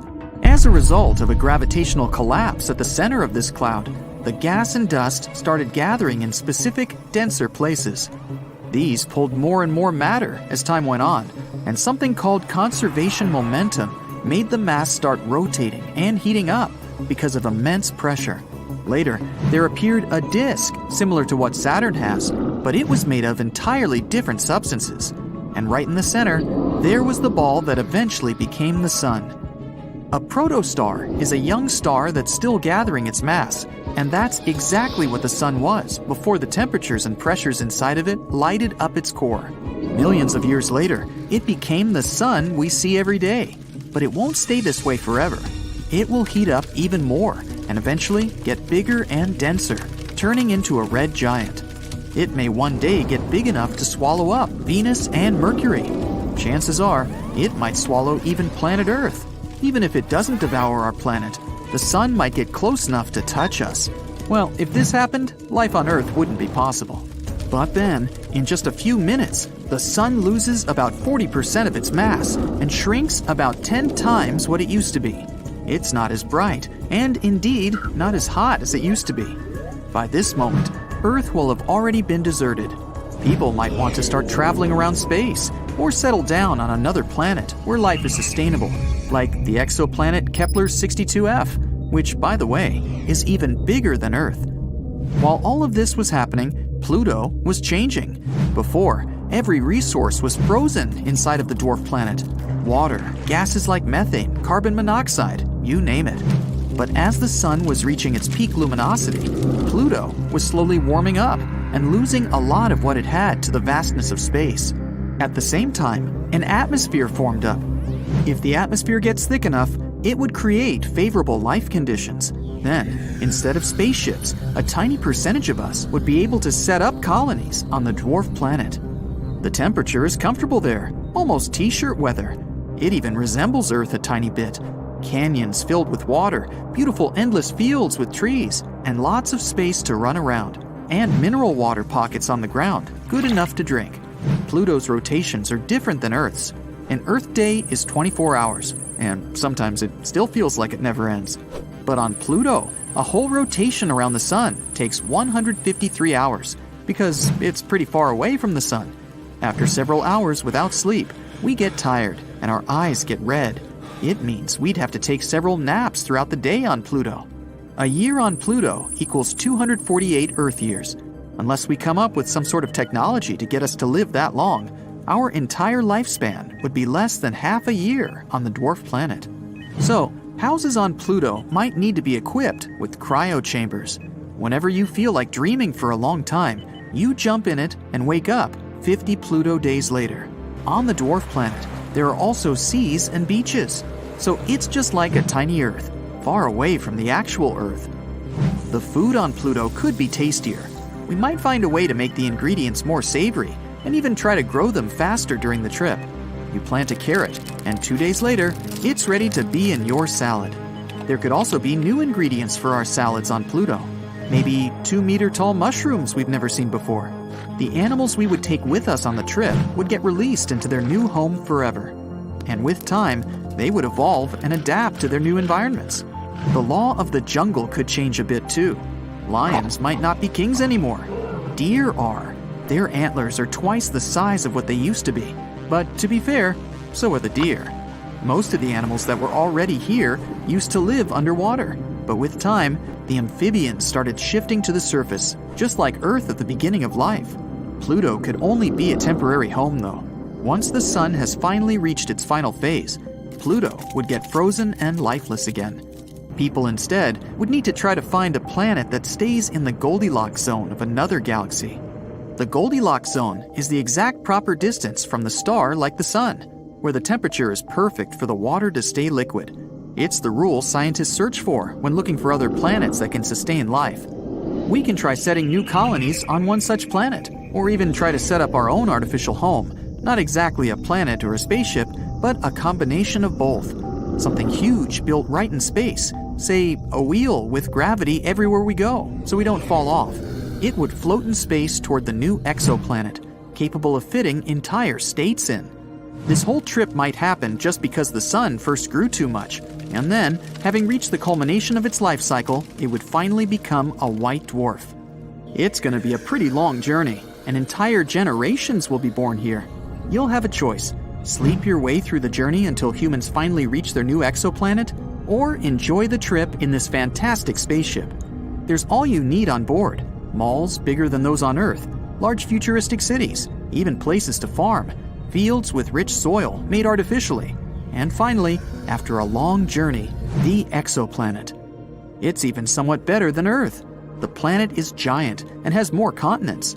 The continent's center isn't as far from oceans, which means there aren't as many desert areas. Though the sun of this planet is an orange dwarf, it's not as hot as our yellow dwarf sun today. It's a bit smaller, but here's the kick. Orange dwarfs live somewhat longer. They remain stable for between 15 billion and 45 billion years. Despite that, this new planet is full of rainforests because the planet itself is warmer. It means more biodiversity and creatures we've never seen before. But even if nothing out there is suitable, we could try and terraform this planet instead. If we take Mars as an example, we could create a greenhouse effect by smashing ice-rich comets and releasing ammonia in them, making the planet warmer. We could also start planting trees. We'd probably need some Earth soil to do that, or we'd have to modify Mars's soil to be similar to ours. Sooner rather than later, the atmosphere would be close to the one we have on Earth. We'd be able to breathe, too, because of the trees. Then, we can melt Mars's polar ice caps and, voila, water. The problem is the solar winds and sun explosions that might strip it of an atmosphere just as quickly as we can create one, if not faster. It has no magnetosphere either, which means it can't protect us from radiation. So, long-term Mars wouldn't be a good choice. Maybe out there, in the vastness that is space, there is a perfect planet waiting for us. On a sunny day, a man was diving in shallow waters near South Africa. At one point, he saw something that didn't catch his eye at first. A pile of shells that looked as if it had been put together. Maybe by some other diver, he must have told himself. But out of all these shells came the most unusual of creatures, an octopus. The gorgeous underwater animal looked straight at the man before swimming away. Impressed by his new acquaintance, the diver started visiting the octopus every day. He watched it use shells and seaweed to protect itself and learned how it hunted and cared for its eggs. All these encounters became the basis for a now famous documentary. In the movie, the diver wanted to study the relationship between a wild octopus and its observer. Initially, the octopus was a bit too shy to let the man get close. But over time, it began to trust him and even explored his body. At one point, the octopus even rested on the diver's chest. The man soon began to look at the underwater creature as his octopus friend. Sure, the documentary did make it look like a true friendship, but that was most likely because of all the close-ups and eerie music. But you can't really know what the octopus is thinking. Maybe what looks like tenderness is just curiosity or confusion. Maybe an apparent hug is really just a defense mechanism. Some people may love octopuses, but can they really be friends with a human? Until they learn to talk, I guess we'll never know. That doesn't make an octopus less of an interesting creature, though. Apart from those quirky sets of tentacles, obviously, octopuses have another characteristic that sets them apart from other sea creatures. A recent study that involved studying the footage of octopuses living underwater shows that they sometimes develop this unusual behavior. They seem to throw things at each other on purpose. It can be anything from dirt from the bottom of the sea to shells or rocks. Octopuses are known to be solitary creatures, so when something or someone, like an underwater camera person, gets too close to them, they might lash out. Just as we have yet to discover the limits of our galaxies and constellations, we know very little about the bottom of the sea. It's one of the reasons why we find it so hard to explain the behavior of some underwater creatures. The truth is, we don't have good enough technology able to deal with harsh conditions and a limited amount of light underwater. You might have asked yourself at one point, what's the deepest part of the ocean? It's called the Mariana Trench. We don't really know exactly how deep this giant hole is, since it's too difficult to measure, but it's somewhere around 6.8 miles deep and 5 times longer than the Grand Canyon. This massive underwater trench was first studied back in 1875 with the help of a weighted rope. Back in 2012, a Canadian film director reached the bottom of the trench in a submersible vessel called the Deep Sea Challenger. Some of the most bizarre creatures on the planet were discovered here, including the Dumbo octopus, the sea cucumber, and the goblin shark. The Mariana Trench got its name from the nearby Mariana Islands, which were named Las Marianas in honor of Spanish Queen Mariana of Austria. The Mariana Trench might be the deepest part of the ocean that we know of. But one other mysterious phenomenon that's interesting for researchers is called phantom bottoms. In the late 1940s, when the sonar became standard equipment, ships and submarines noticed unexpected signals coming from the ocean. Those signals came from areas where no seafloor was supposed to exist. What's even more mysterious is that this fake seafloor appeared to move. One researcher at Scripps University found out that these phantom bottoms showing on maps were indeed alive. They were made out of a layer of jellyfish, shrimps, and other deep-sea creatures. The reason why they move is that they rise to the surface at night to feed. To top it all off, even the way these creatures move is kinda calculated. They don't just move randomly, but seem to gather together by species. We used to believe underwater animals behave this way only to avoid being caught by predators. It's a mystery to scientists why they group in the same way to form a fake seabed. Our curiosity about the deep waters doesn't stop at the seafloor. If you went on a vacation to the beach when you were young, you probably remember the fun of digging in the sand. As the hole got deeper, you may have asked yourself, could I dig all the way to the other side of the earth? None of us have ever found out. Our parents took us home when it got dark and chilly. Scientists are more reasonable when it comes to this subject. For starters, they know the best place to start digging would be underwater, since those regions are already deeper than what we can find on land. They also do not have the ambition to drill a tunnel through Earth. It's not even possible. That's mostly because of the extreme heat and pressure inside our planet. Even if we could technically dig a tunnel, it would not be safe to travel through it. However, reaching the mantle and retrieving a sample would be a huge scientific achievement, similar to landing on the moon. What we live on is called Earth's crust. Underneath it, there are other layers called the mantle, outer core, and inner core. Researchers have been trying to drill into Earth's mantle since the 1960s, but they haven't succeeded. Some failed due to technical issues, and others were unlucky and chose the wrong places to drill. Our planet's mantle is made of molten rock. Wouldn't that be dangerous if we ever reached it? Scientists say we have nothing to worry about, though. If and when the drillers eventually pierce through the crust underwater, hot molten rock won't pop up the hole and spill onto the seafloor like it would during a volcanic eruption. Mantle rocks aren't solid, sure, but they move slowly, at the same speed as your fingernails grow. Another of those famous deep-sea mysteries is that of the 1997 bloop. You heard that right. I'm talking about a weird sound that seemed to come from deep under the waves.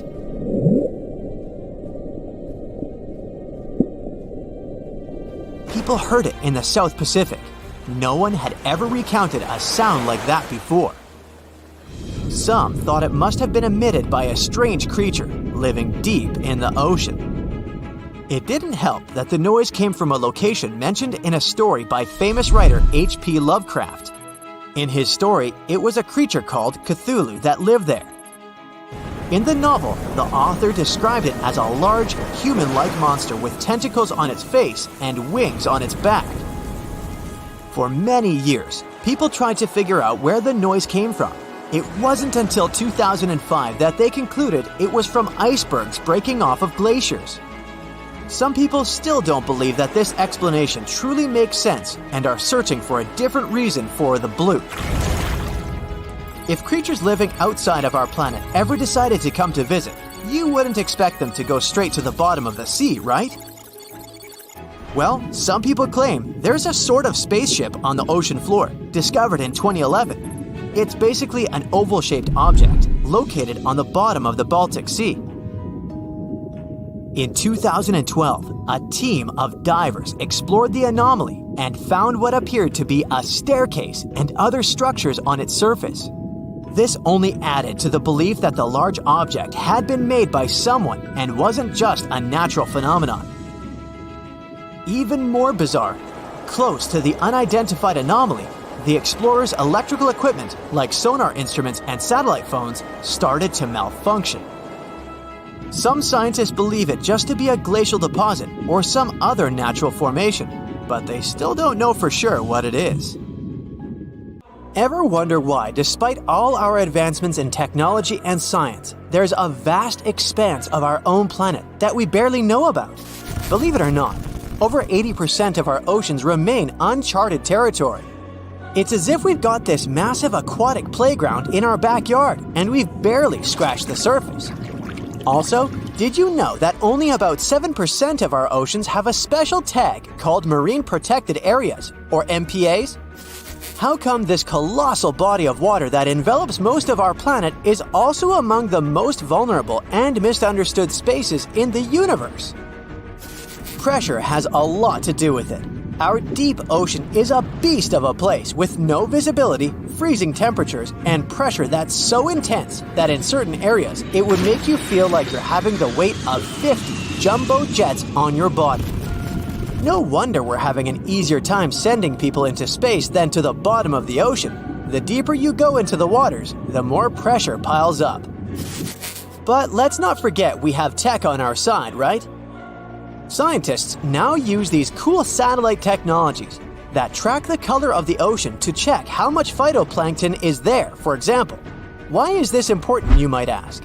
Because these little plant-like critters are actually pretty major players in our big blue oceans.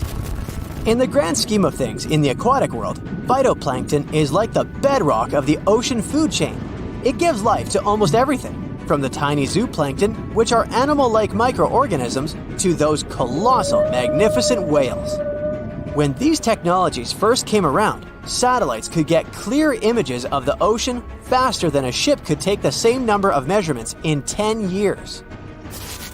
But it's not all about looking at the ocean from space. Sometimes you gotta dive in there and see it for yourself.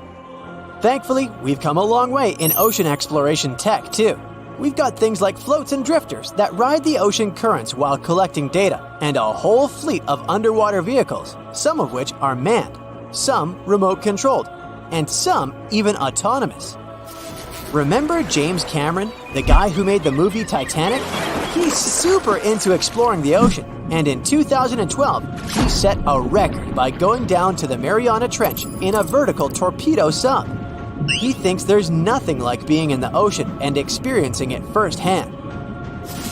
Other companies use a mix of technologies for their ocean explorations.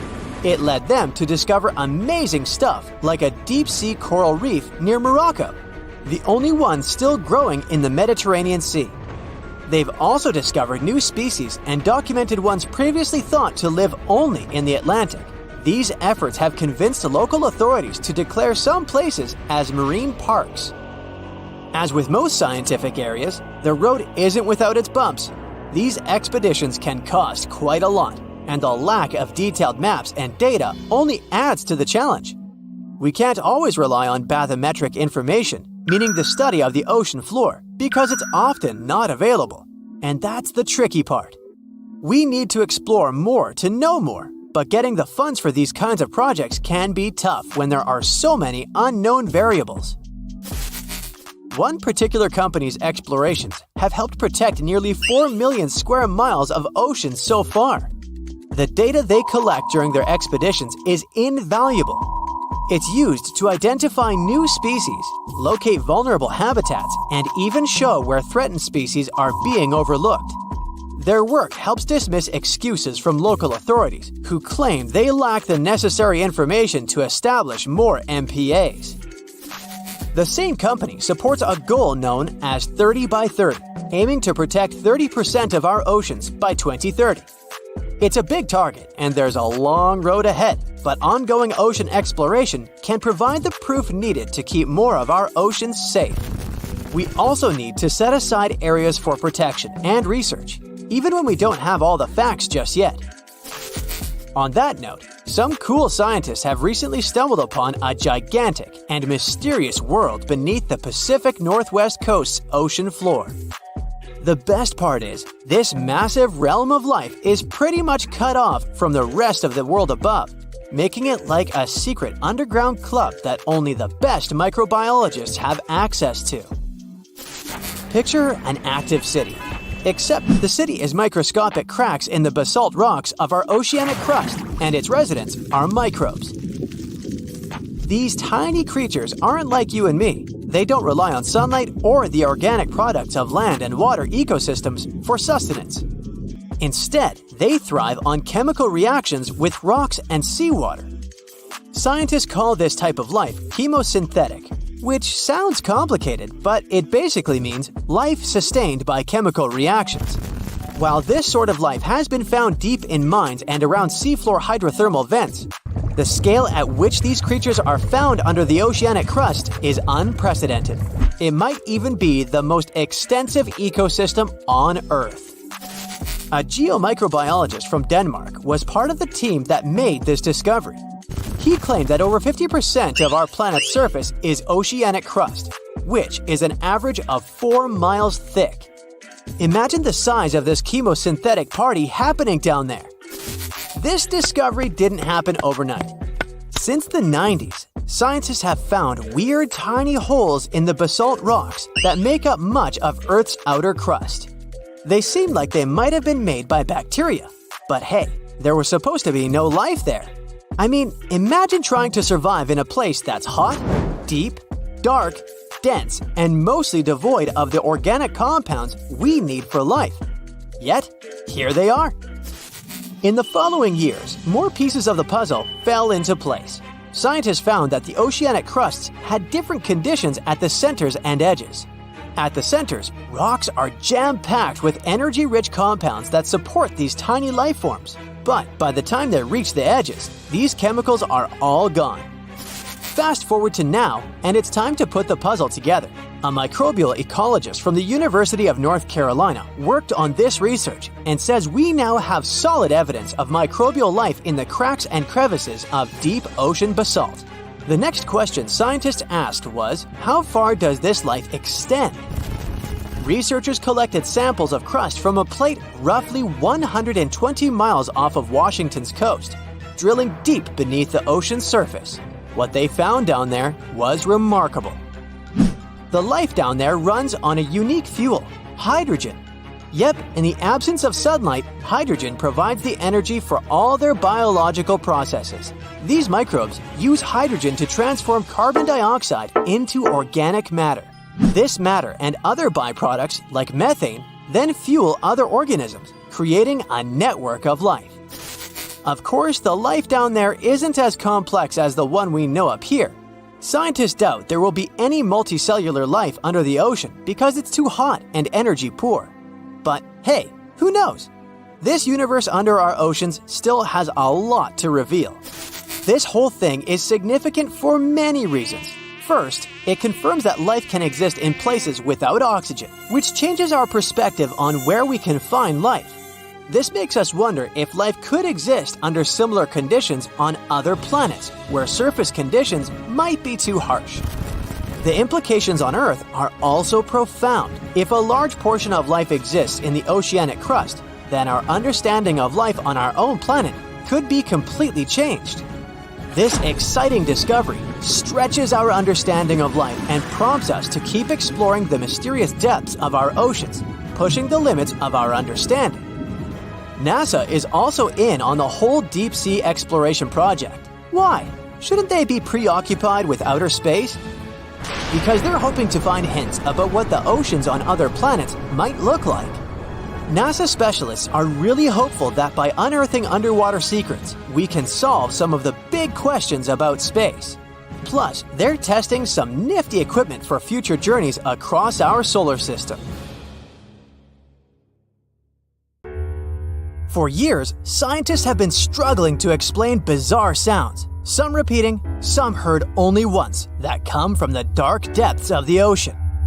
From bewildering hums to worrying bloops, the water transmits outlandish acoustic phenomena. One of these mysterious noises got named the upsweep. For the first time, this long train of sounds was registered in 1991 in the Pacific Ocean. One of the most unusual things about this signal is that it keeps changing, as if trying to confuse researchers even more. Like some unearthly howl, it varies from high to low frequencies and then back again, and you can hear it better in the spring and fall than in the winter and summer. Why the upsweep? It's simple. The sound travels from the bottom of the ocean towards its surface, as if sweeping up. Scientists do have a theory explaining this phenomenon: the activity of undersea volcanoes. Hot lava pouring into ice-cold ocean water could theoretically create such noises, but there's no proof found yet. Plus, the sound has been declining since 1991, even though it can still be detected.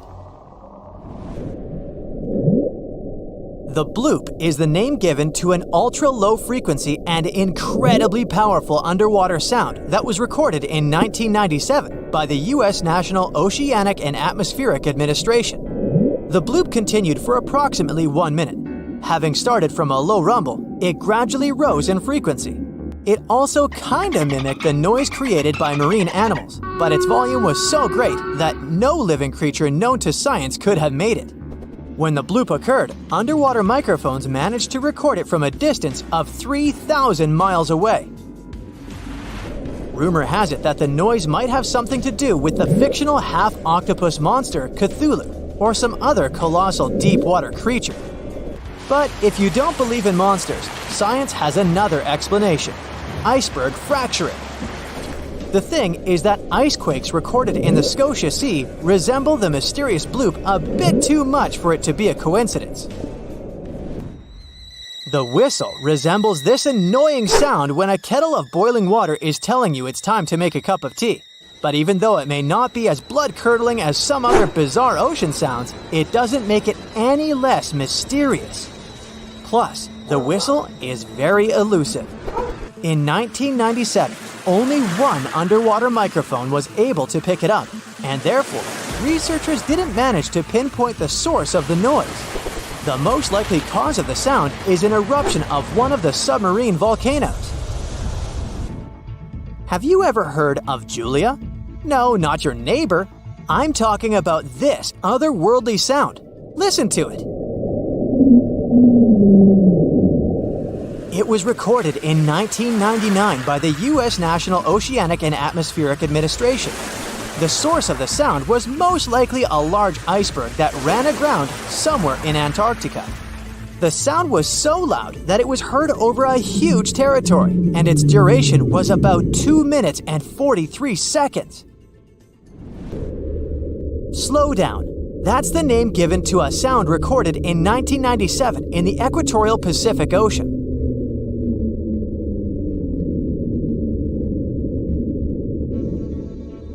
The sound was called this way because it slowly decreased in frequency over 7 minutes or so. It's been picked out a few more times since it was recorded for the first time. The source of the sound isn't very mysterious. Most likely, it was produced by a massive iceberg that became grounded in Antarctica, or it was caused by moving ice. By that, I mean the friction produced by a large ice sheet moving over land. The loneliest whale sound is often called the 52 Hz whale because the animal that creates it calls at a unique for these creatures frequency. When you listen to this sound, it sounds like a low bass note. At the same time, it's much higher than the normal frequency of the whale call, which rings between 10 and 40 Hz. Interestingly, scientists have been listening to the world's loneliest whale for decades, but haven't managed to figure out its precise location. Nobody knows whether the mammal is male or female, what species it is, or if the animal is still alive. After all, for the last time, its call was recorded in 2004. earth-shaking booming sounds have been reverberating off some parts of North Carolina for more than 150 years. Called Seneca guns, they're most often heard near the coast. The sounds are so powerful that they often rattle window panes and sometimes vibrate entire buildings. They can last from 1 to almost 10 seconds. Even though scientists haven't cracked this mystery yet, there are some theories. They range from earthquakes to severe distant storms and quarry blasts. But even though the ground trembles every time the phenomenon occurs, no seismic activity coincides with these events. So far, scientists have come to the conclusion that the mysterious sounds happen in the atmosphere, not on or under the surface of our planet. If this theory is true, bolides might be the answer. These extremely bright meteors often explode once they enter Earth's atmosphere. Or Seneca guns might be born in the ocean. Sometimes, when enormous waves collide far away from the shore, you can hear it, even if you're nowhere near the coast. Seneca guns are a type of skyquakes. You don't need to travel to a particular part of the world to hear one of those. Mysterious sonic booms ramble from the sky everywhere, from the US to India and Japan. Just like Seneca guns, this sound phenomenon occurs mostly near the coast or a big body of water. Rattling glassware and windows in the nearby houses, skyquakes could be connected with ultra-fast airplanes breaking the sound barrier. But people started hearing the first skyquakes in 1824. The theories trying to explain this phenomenon include sand dunes shifting, meteors entering the atmosphere, distant volcanoes erupting, Earth's crust cracking during earthquakes, and even gas bursting out of underground vents in the sea or lake bottom.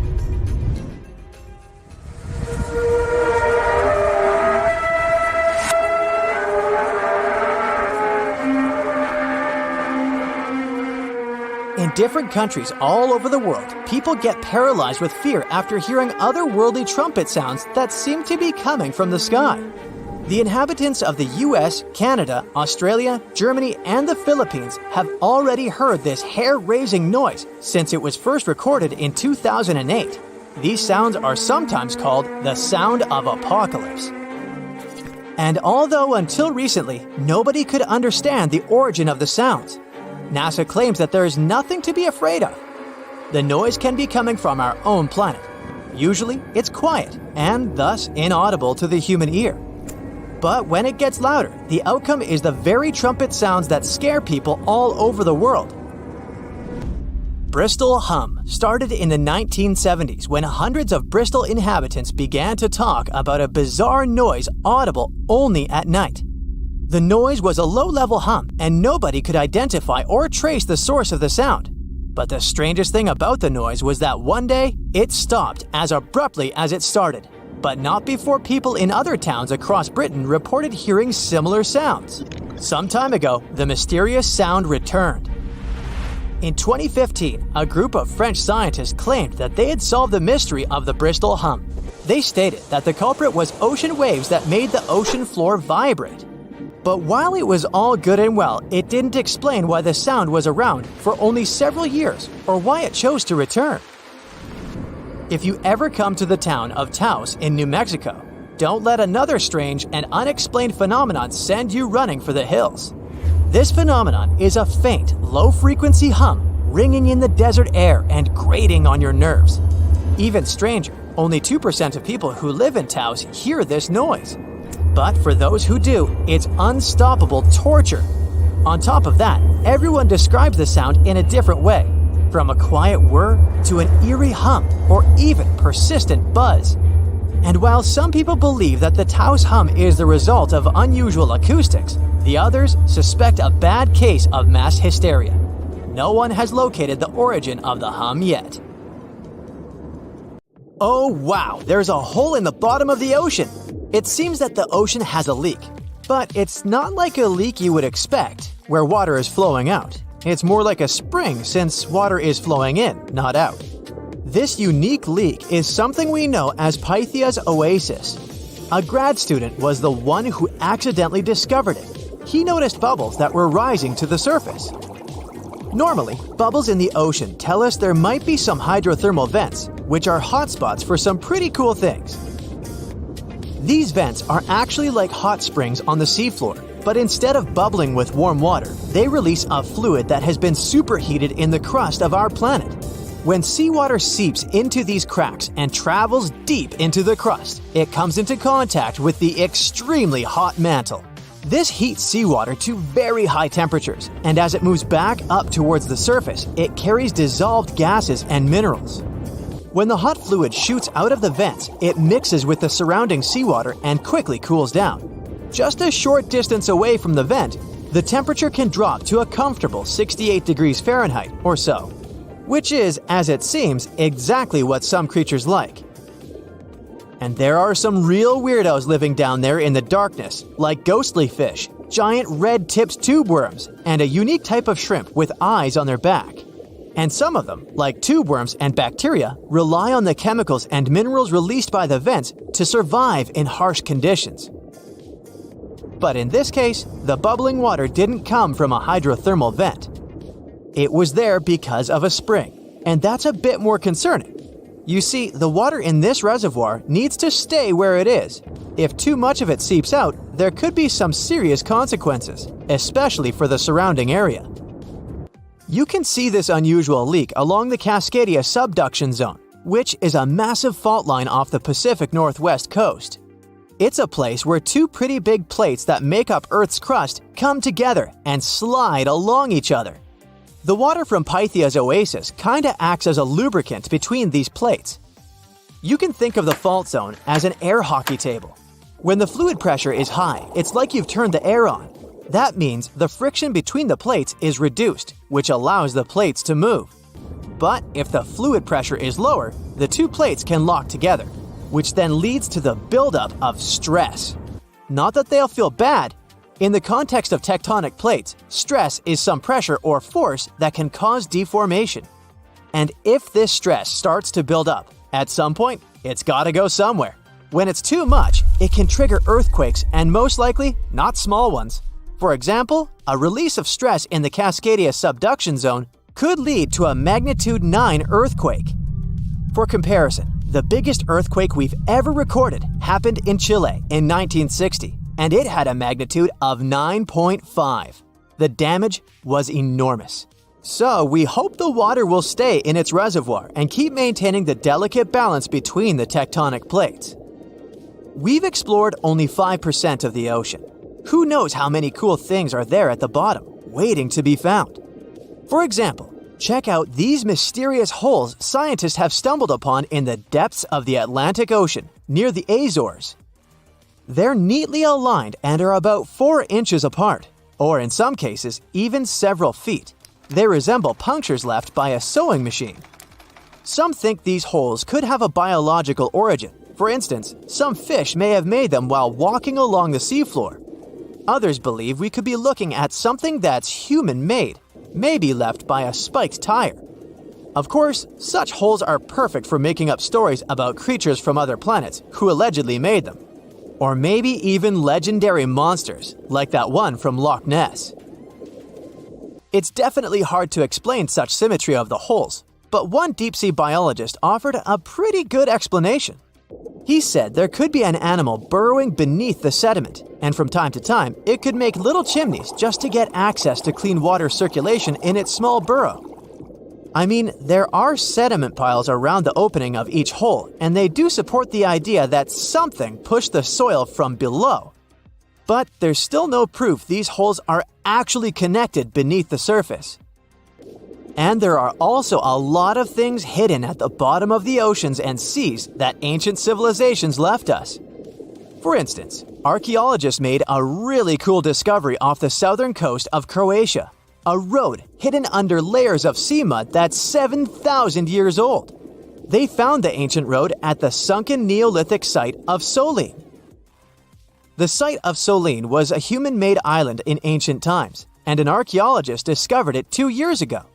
He was studying satellite images of the area around Korčula, one of the beautiful Croatian islands. When he realized there could be something interesting at the bottom of the sea, he dove into the water with his colleague. And under the surface of the Adriatic Sea, which is part of the Mediterranean Sea, at a depth of 13 to 16 feet, They found stone walls that were most likely part of some ancient settlement.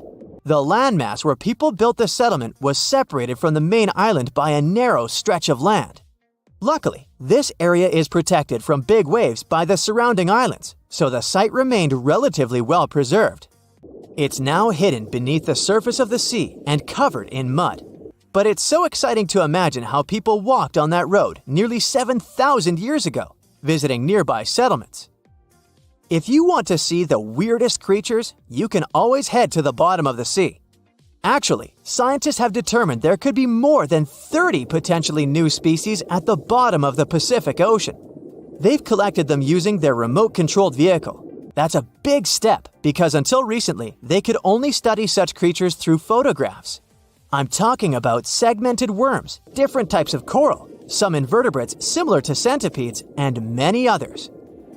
But there are also many old freaky creatures that we already know about that look like they came from sci-fi movies.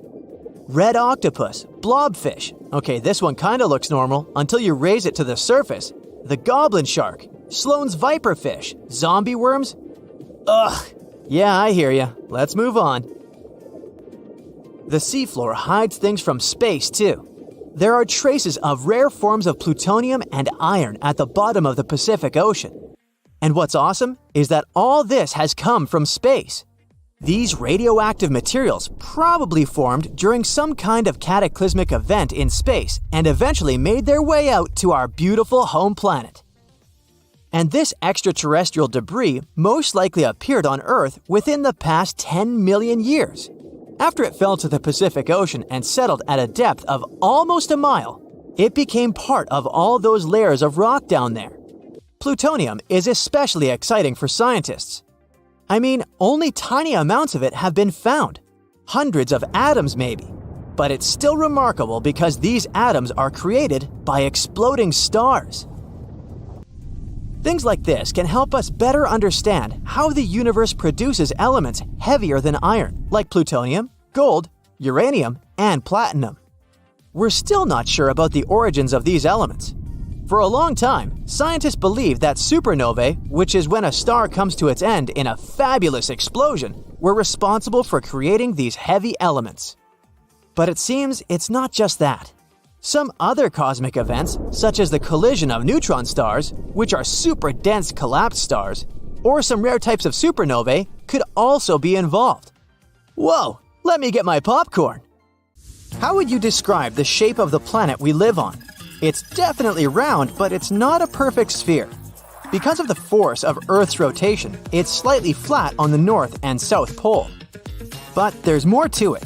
The planet's rotation causes its sides to bulge outwards. The best term to describe our home planet is ellipsoid. Earth is nothing more than an oversized lumpy potato. These are the words of Atraji Ghosh, a solid Earth geophysicist from Bangalore. She and her team have been studying something called the Indian Ocean Gravity Hole. Sounds like the scenario for a science fiction movie, but it's very much real. We think of gravity as something consistent. If you drop a pen from your hand in Los Angeles and in Perth, they're going to fall to the floor at the same time.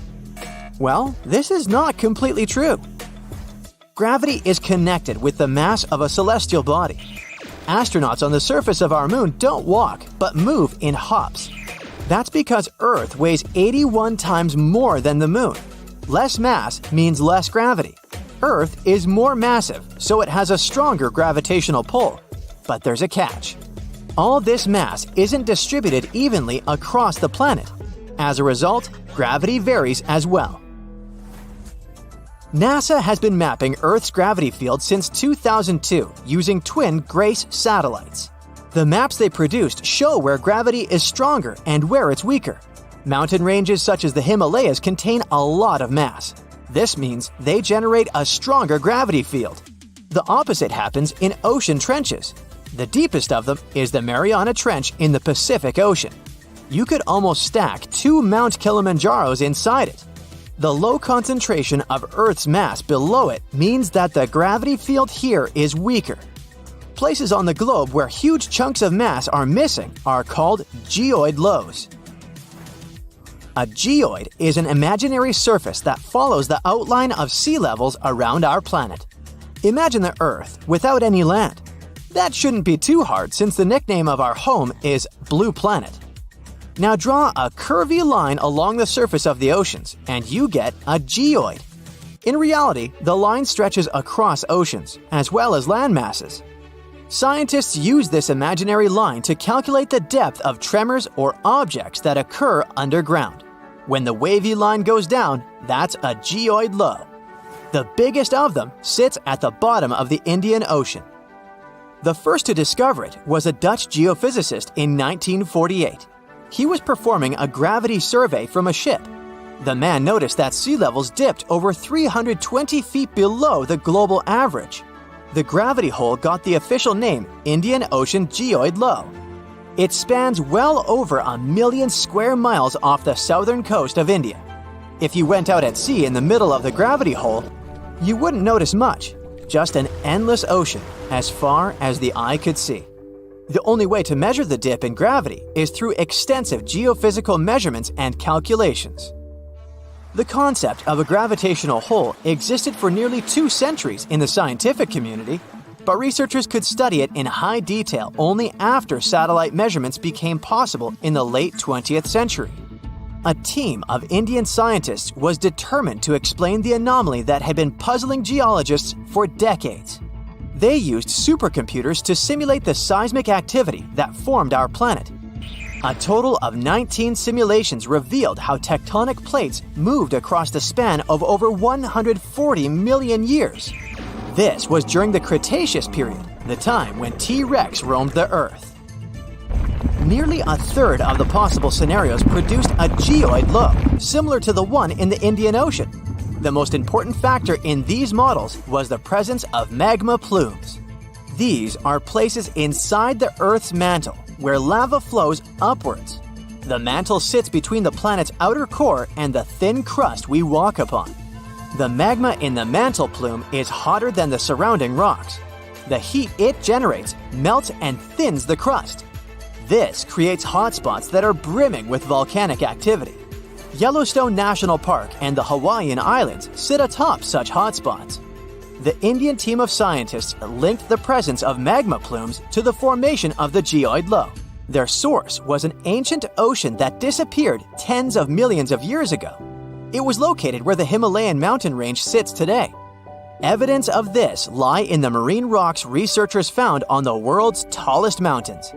The oceans ceased to exist when India's landmass separated from the supercontinent called Gondwana.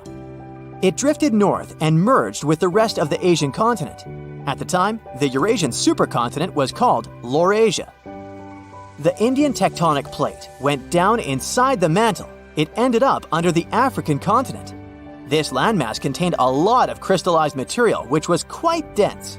When the sinking plate of the former ocean reached it, plumes of magma spilled out. As a result, low-density materials ended up closer to Earth's surface. Density is used to calculate mass, and if you remember our lesson in physics from the beginning of the video, less mass translates into a weaker gravity field. Scientists believe this is how the geoid low in the Indian Ocean formed some 20 million years ago. At this point in prehistory, the Earth looked a lot like it does today. There were vast grasslands, and whales swam in the seas. Geophysicists who created the computer model cannot tell for sure what will happen in the future. Ghosh thinks it's possible that the gravity hole in the Indian Ocean will remain in place for a long time. But plate movements can also cause the anomaly to fully disappear in the coming eons. Earth's tectonic plates are constantly shifting. They define the shape of our continents and oceans. Experts study plate movements to get a picture of how our world looked millions of years ago. However, telling Earth's geologic future is much more complex. The gravity hole in the Indian Ocean is the biggest, but it's not the only one in the world. Other areas with low gravity include the island of Cuba and the Bahamas. On the opposite side of the spectrum are the Philippines. Here, gravity is stronger than normal, but the poles are the places with the strongest pull to them. They are the closest to the center of the Earth. If you stand directly on the North or the South Pole, you are 3,950 miles from the planet's core. At sea level on the equator, this distance increases by more than 13 miles. Earth's gravitational field also has an effect on your weight. At the equator, you weigh 1% less than you do on the poles. The South Pole is maybe more suitable for this experiment because there is actually ground there. But gravity is the strongest at the North Pole in the middle of the Arctic Ocean. This is where scientists in 2013 recorded the highest gravitational acceleration on the planet. This is the rate a falling object speeds up in free fall. The acceleration depends on the strength of gravity. When a team of researchers from a university in Perth set out to map these gravity changes, they discovered something interesting. Gravitational acceleration was the highest at the surface of the Arctic Ocean. This is something they expect to find, but the location of the lowest acceleration point amazed them. It wasn't on the equator as they assumed. The spot lay more than 600 miles south of it at Mount Huascarán in Peru. Scientists believe that the mountain's height had an effect on the phenomenon. This peak in the Andes is the highest point in the South American country. Hypothetically speaking, if a human falls from a height of 330 feet here, they will reach the ground 16 milliseconds later